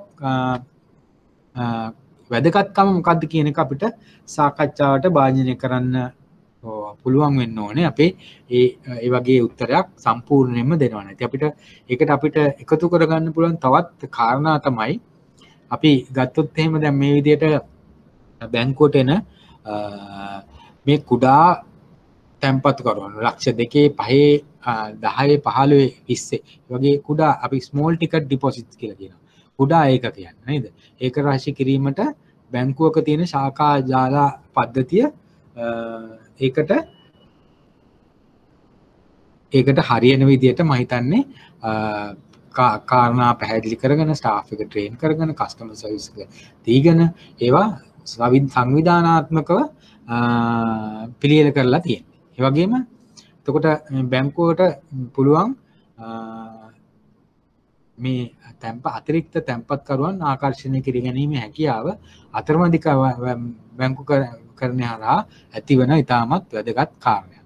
ඒ වගේම ණය ලබා දීමේදී අපි දැන් ඉස්සරහින් කතා කරානේ ණය මේ ඌන එකකට ලබා දීමේදී බැංකුවලට පුළුවන් විවිධ අවදානම් වෙනස් අවදානම් යටතේ ණය ලබා දෙන්න පුළුවන්. එකක් තමයි අපි ඔයගොල්ලෝ දන්නවා කෑෂ්බැක් නේද? ණයක් අපි දෙන්නේ එයාගේ මුදල් අපි ගාව තියෙනවා. ඒකට අපිට කිසිම අවදානමක් නැහැ. අපි ඒක දෙන්නේ 90%ක් නේද? ඒකට ඒක කිසිම අවදානමක් නැහැ. ඒකට අවදානම අඩු ණය මුදලක් දෙන්න පුළුවන්. ඊට පස්සේ අපිට දෙන්න පුළුවන් නිවාස ණයක්. නිවාස ණයක් දෙනකොට අපි ගොඩක් වෙලාවට එයාගේ නිවාසය අපිට උකස්කරයක් විදිහට තියාගන්න. එතකොට ඒක ගත්තොත් එහෙම අවදානම සාපේක්ෂව කෑෂ්බැක් නැත්නම් මුදල් මත දෙන ණය මුදලකට වඩා වැඩි. නමුත් අපිට මොන හරි වුණොත් අපි ගාව තියෙන දේපලක් ගොල්ලා අපේ දීපු මුදල අය කර ගැනීමේ හැකියාවක් තියෙනවා නේද? මේ වගේම අපි ගත්තොත් එහෙනම් පුද්ගලික ණයක් දෙනවා නම් ගොඩක් බැංකු පුද්ගලික ණයක් දෙන්න තමන්ගේ ව්‍යාපාරයේ තමන්ගේ සේවයේ ස්ථිර රැකියාවක් කරන කෙනෙක් වෙන්න ඕනේ. ටීචර් කෙනෙක්, ඒ වගේ රජයේ රැකියාවක් නැත්නම් විශාල සමාගමක විධායක ශ්‍රේණියේ රැකියාවක් කරන. එතකොට අපි බැංකුවක් අනිවාර්යයෙන්ම කියනවා රයිට් ඔයාට අපි ලයින් ලබා දෙන්නම්. ඔයා අපිට ඔයාගේ සැලරි අපේ account එකට එවන්න. එතකොට අපි ඒ account එකට ආපු ගමන් අපි ණය මුදල කපා ගන්න. ඉතින් ඔයාගේ ක්‍රමවේදයක් කරා අපි අපේ අවදානම් විවිධාංගනය කරණය කරලා අපි බැංකුවක් විදියට අර හැම එන එක්කෙනාටම ණය විදියට ලබා දෙන්නේ නැතුව ඒක යම්කිසි ක්‍රියාපටිපාටියකට අනුව තමයි අපි දෙන්නේ. එතකොට අපි බැංකුවක් කරා මේ අතමැදි ක්‍රියාවලිය ක්‍රියාත්මක වීම හරහා මේ අවදානම මම මේ කියපු විදියට එක එක සේවාවන් හරහා ලබා දීම තුලින් ඒවායේ තියෙන අවදානම් විවිධාංගීකරණයකට ලක් කර ගැනීමේ හැකියාවක් තියෙනවා. දැන් අපි සොයා යාමේ පිරිවැය අවම කළ හැකියි. ඉතින් මේකේ මොකක්ද අපි සොයා යාම? දැන් අපි අතිරික්ත ඒකකයක් තියෙනවානේ. අපි මේ මංගාව ලක්ෂ 5ක් තියෙනවා. මට දැන් මේක මංගාව අතේ තියන් ඉඳලා හරියන්නේ නැහැ. මම මේක දෙන්න ඕනේ මේ ණයක් ලබා ගන්න එක්කෙනෙක්. අපි එතකොට මේ ඌණ එකකයක් අපි ඌණ එකකයක් හොයාගෙන යන්න ඕනේ. ගිහිල්ලා ආවාට ණයක් ඕනද කියලා අපි දෙන්න ඕනේ. එතකොට එයාට දුන්නාම වගේ නෙමෙයි අපිට අය කරගන්න පුළුවන්ද කියන එක තනි පුද්ගලයෙක්ට සාපේක්ෂව අඩු විභවයක් තමයි තියෙන්නේ. එහෙම අය කරගන්න පුළුවන්ද මේ පුද්ගලයා ගෙවන එක්කෙනෙක්ද නැද්ද කියලා පරීක්ෂා කරලා බලා ගැනීම හැකියාවක් මේ තනි පුද්ගලෙට නැහැ. ඉතින් මෙහෙම හොයලා මේ Tamanට ගැලපෙන පුද්ගලෙට දෙන්න ගියොත් එහෙම ණය මේ අතිරික්ත එකක මැඩ වෙනවා. එයාට සුදුසු පුද්ගලෙක් හොයාගන්න. ඒ හින්දා තමයි මේ බැංකු අතරමැදි ක්‍රියාවලිය හරහා සොයා යාමේ පිරිවැය අවම කළ හැකි කියලා අපි සාකච්ඡා කරන්නේ. right. මේක ටිකක් හොඳ අපිට විටින් විට මම කිව්වා වගේ ප්‍රශ්න අහන ඒරියා එකක්. මේ කාරණය කාට හරි පුළුවන් දැන් මම සාකච්ඡා කරපු කාරණය ඕගොල්ලන්ගේ වචන වලින් කාට හරි පැහැදිලි කරන්න මේ අතරමැදි ක්‍රියාවලියේදී වාණිජ්‍ය බැංකුව ක්‍රියාත්මක වෙන වාණිජ්‍ය බැංකුවකින් සිදුවන වැදගත් ක්‍රියාවලිය මොකක්ද, කාර්යභාරය මොකක්ද කියන එක කාට හරි ඕගොල්ලන්ගේ වචන වලින් පැහැදිලි කරන්න පුළුවන්. කාට හරි අන්මියුට් කරන්න.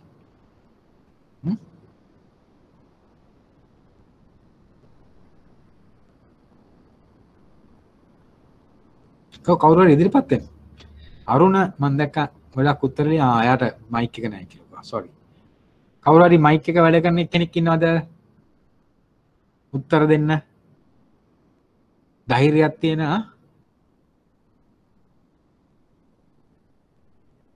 right නෑ වගේ.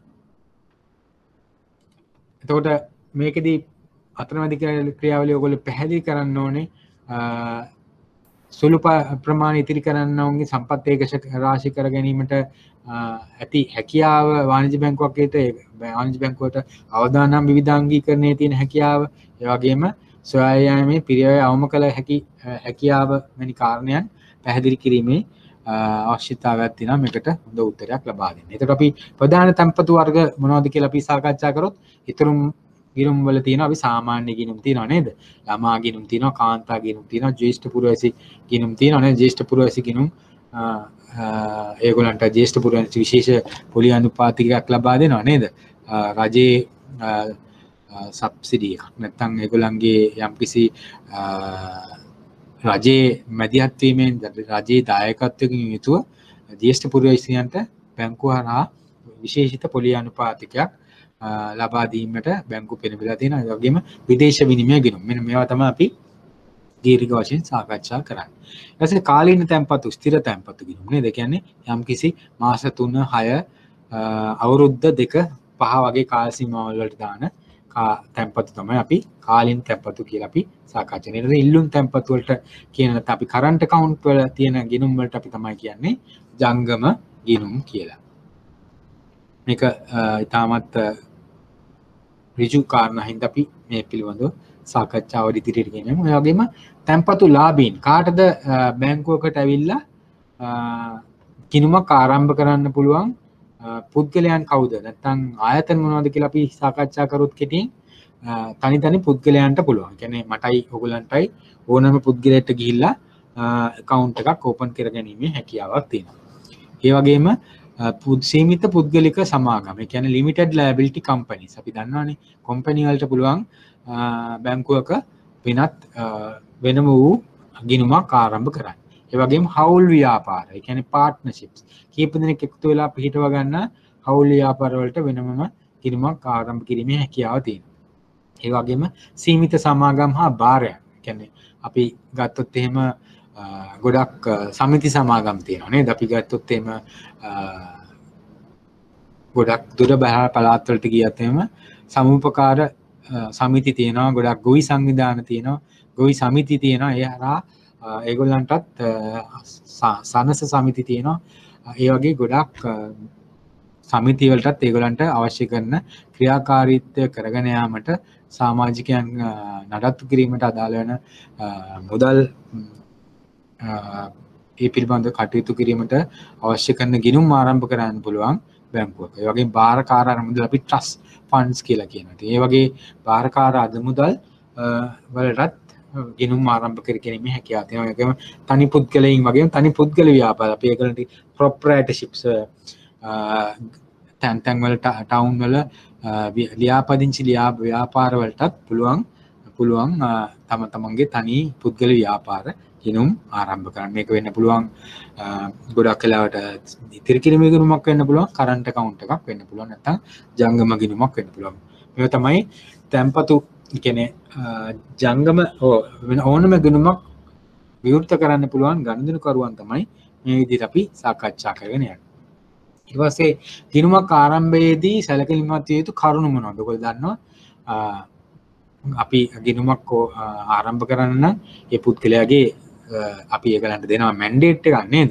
මැන්ඩේට් එකක් දෙනවා, අපි දෙනවා තව ඒගොල්ලන්ගේ සිග්නේචර් කාඩ් එකක් දෙනවා. ඊට පස්සේ ඒගොල්ලන්ට අවශ්‍ය කරන ඒ තොරතුරු සියල්ලම ඒ නම, ලිපිනය, සිවිල් තත්ත්වය, විවාහක භාවය, රැකියාවල තොරතුරු, දුරකථනය, දැන් විද්‍යුත් ලිපිනය පවා අපි ඉල්ල ගන්නවා නේද? අපි ඊමේල් ඇඩ්‍රස් එකක් තියෙනවා නම් ඒතකොට අපිට පුළුවන් අපේ දැන් පවතින ඩිජිටල් බැංකුකරණයට පංගුකරුවන් කරගැනීමේ හැකියාව තියෙනවා. මොකද අපිට විද්‍යුත් ලිපිනය හරහා අපි ඒගොල්ලන්ට ඊමේල් පණිවිඩයක් කරා ගොඩක් පණිවිඩයන් එහා මෙහා යැවීමේ හැකියාව තියෙනවා. මීට පරිබාහිරව අත්‍යවශ්‍යයෙන්ම අපිට ඕන වෙනවා ජාතික හැඳුනුම් පතක් නේද? අපි එයාගේ ජාතික හැඳුනුම් පත, අනන්‍යතාවය තහවුරු කරන ජාතික හැඳුනුම් පත අනිවාර්යයෙන්ම ඕන වෙනවා. ඊට පස්සේ අපි ජාතික හැඳුනුම් පත know your customer තම ගනුදෙනු කරන හඳුනා KYC එක කියලා අපි මේක කියනවා. ඒ කියන්නේ මේ NIC එක හරහා ඊට අමතරව අපි තම තමන්ගේ ගනුදෙනුකරුවන්ගේ සමානලාවට NIC එකේ තියෙන ඇඩ්‍රස් එක වෙනස් වෙන්න පුළුවන්. දැන් පදිංචි ඇඩ්‍රස් එක ඒ ටික තහවුරු කරගන්න හරියටම අපි ගොඩක් වෙලාවට ගන්නවා ලයිට් බිලක් ගන්නවා නේද? ඉලෙක්ට්‍රිසිටි බිලක් ගන්නවා. ඒ වගේ නැත්නම් ටෙලිෆෝන් බිලක් වගේ දේවල් වලින් ගන්නවා. නැත්නම් අපි යම් නිල තහවුරු කිරීමක් ලබා ගන්නවා. මේ ගනුදෙනුකරුවා අනිවාර්යයෙන්ම බැංකුවක ඉදිරි පෙළ සිටින ගිණුම් ආරම්භ කරන සේවක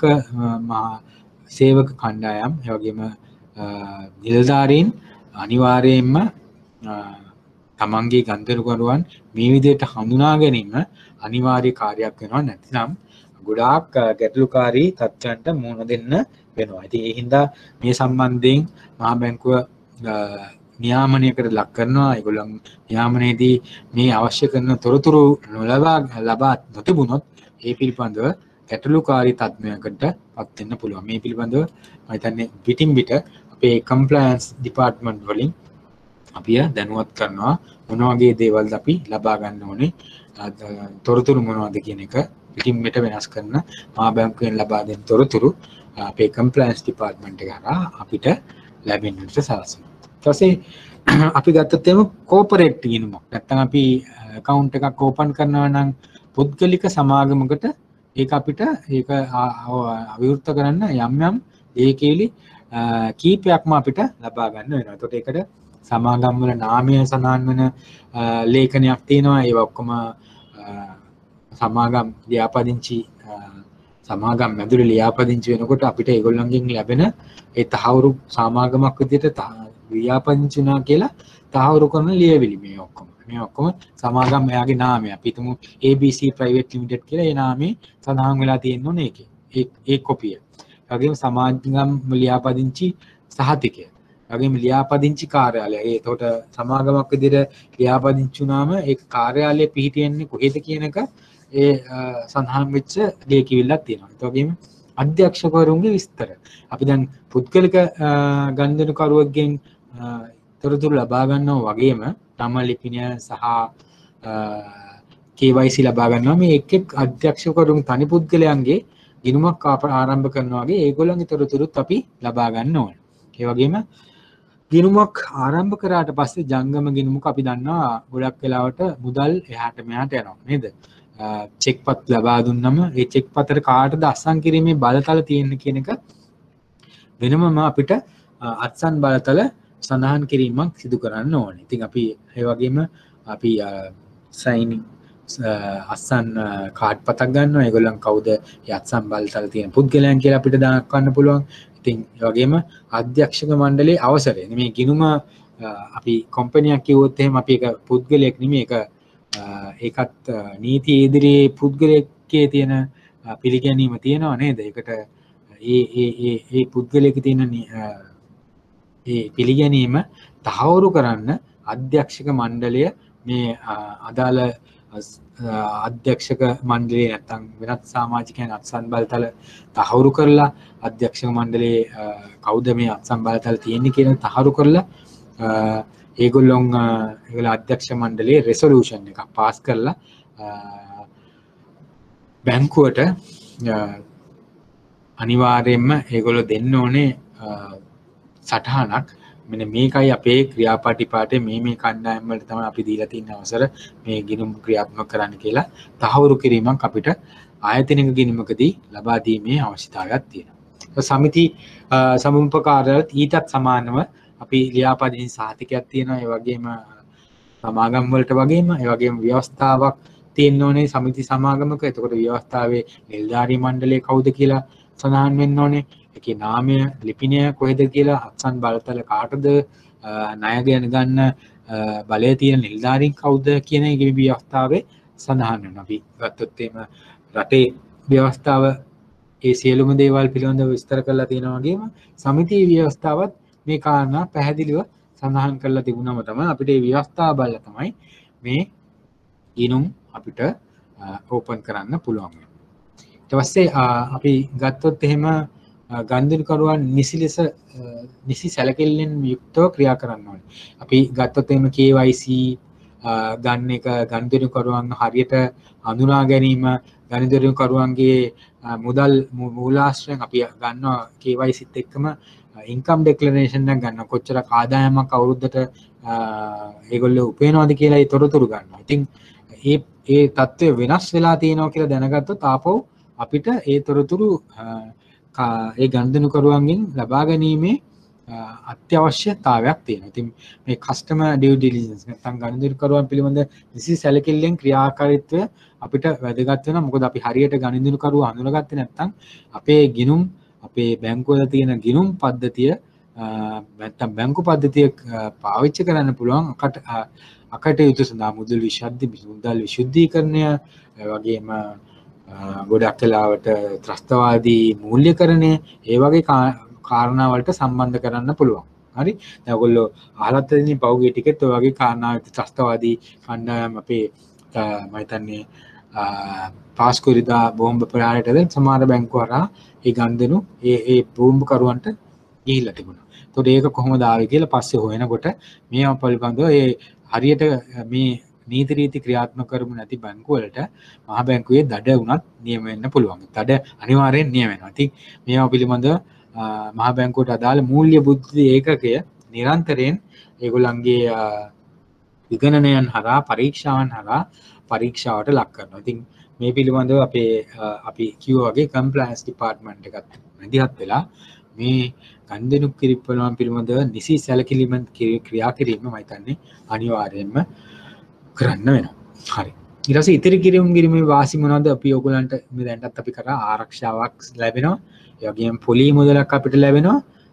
අපි ගත්තොත් එහෙම මුදල් භාවිතයෙන් තොරව ගනුදෙනු කිරීමේ අපි ATM කාඩ් නැත්නම් ඒ ඩෙබිට් කාඩ් සරහා අපිට කිරීමේ හැකියාව තියෙනවා. මේක තමයි අපිට ඉතිරි කිරීමේ ගිණුමක තියෙන වාසි. අපි ඒ වගේම සාකච්ඡා කරමු කාලින් තැන්පතු වලින් අපිට තියෙන වාසි මොනවද?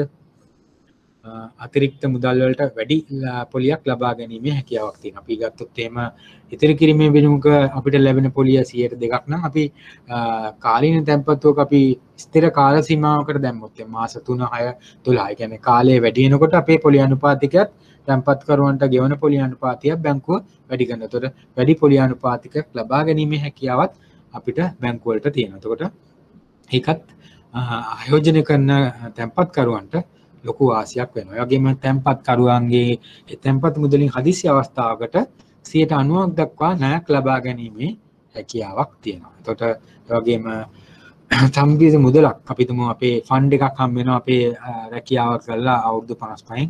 මේ මුදල අපිට පුළුවන් ආයෝජනයක් ලෙසත් යොදා ගන්න තැන්පතුවක යොදලා මාසපතා අපිට අපි තුමු 55ක් විතර වැඩ කරලා ඊට පස්සේ යාගේ බෙහෙත් ද්‍රව්‍ය ලබා ගන්න හරි නැත්නම් අත්‍යවශ්‍ය දේවල් ලබා ගන්න හරි මේ මුදල් භාවිතා කිරීමට හැකි වෙන ලෙස මාසපතා යම් මුදලක් ලබා ගැනීමට සරිලන ආකාරයට තමන්ගේ ආයෝජනය යොදා ගැනීමේ හැකියාවක් තියෙනවා. මේ ටික තමයි අපි කාලීන තැන්පතු වල වාසි විදියට සාකච්ඡා කරන්න පුළුවන්. ඊට පස්සේ ජංගම ගිණුම් වල වාසි මොනවද අපිට සාකච්ඡා කරන්න පුළුවන්. ජංගම ගිණුමක ඉල්ලූ විගස අපිට ලබාගත හැකි වීම. ඒ කියන්නේ අපි ජංගම ගිණුමක් අපි දැම්මොත් එහෙම ඒ ජංගම මිනුමක අපි චෙක් පතක් ලබා දුන්නොත් බැංකුවට ඉදිරිපත් වෙන තමන්ගේ මුදල් ඒ ආදාළ ගිණුමේ තියනවා නම් වහාම චෙක් පතට අදාළ මුදල් ගෙවීමට බැංකුව බැඳිලා ඉන්නවා. එතකොට චෙක් පත් හරහා ගනුදෙනු කිරීම තුළ මුදල් භාවිතය තොරව ගනුදෙනු කිරීම හරහා අපිට ආරක්ෂාවක් ලැබෙනවා. මුදල් තැනින් තැනට අපිට එකතු කරගෙන ගෙනියන්න ඕනේ චෙක් පත. එතකොට අපි චෙක් පතක් අපි වල ආරක්ෂාව සාපේක්ෂව වැඩි බැංකුවකින් ලැබෙන චෙක් පතක මුදල් වලට වඩා ඒ හරහාත් අපිට ලොකු ආරක්ෂාවක් ලැබෙනවා. ඒ වගේ චෙක් පත් නිෂ්කාශනය කිරීමේ හැකියාව අපේ මහා බැංකුවේ ක්‍රියාත්මක කරන ලංකා ක්ලියර් ආයතනය හරහා නිෂ්කාශන පහසුකම් අපිට දීලා තියෙනවා. කියන්නේ ඒක ගෙනුමකින් තැන්පත් කරාම ඒක අපේ බැංකු පද්ධතිය හරහාම ඒකට අවශ්‍ය කරන මුදල් වෙනත් බැංකුවකින් ලබා ගැනීමට අවශ්‍ය කරන ක්‍රියාපටිපාටය මේ නිෂ්කාශන ක්‍රියාවලිය හරහා අපිට ලැබිලා තියෙනවා. ඒ වගේම හදිසි අවස්ථාවකදී බැංකුවේ ජංගම ගිණුමක් හොඳත් ක්‍රියාකාරීත්වයක් තියෙනවා නම් බැංකු වෛරාවක් ලබා ගැනීමේ හැකියාවක් කළමනාකාරීත්වයේ අවසරය ඇතුව බැංකුවේ ඉහළ කර්මාන්තයේ අවසරය ඇතුව ලබා ගැනීමේ හැකියාවක් බැංකු ජංගම හිමියන්ට තියෙනවා. ඒ වගේම ළමා ගිණුම් ගැන සාකච්ඡා කරොත් ඒක වෙනමම අංශයක්. ළමා ගිණුම් වල මුදල් අපි නිරන්තරයෙන්ම දෙමව්පියන් ඉතුරු කරන මුදල් ඒගොල්ලන්ගේ අනාගත අවශ්‍යතාවයන් අධ්‍යාපන කටයුතු සඳහා යොදා ගන්න පුළුවන් හැකියාවක් තියෙනවා. ඒ වගේම මේ හරහා සමාජ සුරක්ෂිතභාවය ඇති වීමටත් නැඹුරුවක් ඇති වෙලා තියෙනවා මේ ළමා ගිණුම් පවත්වාගෙන යාම හරහා. ඒ වගේම ජ්‍යෙෂ්ඨ පුරවැසියන්ට මම කිව්වා වාසිදායක පොලි අනුපාතිකයක් ගෙවනවා රජයේ අනුග්‍රහයක් ඇතුව.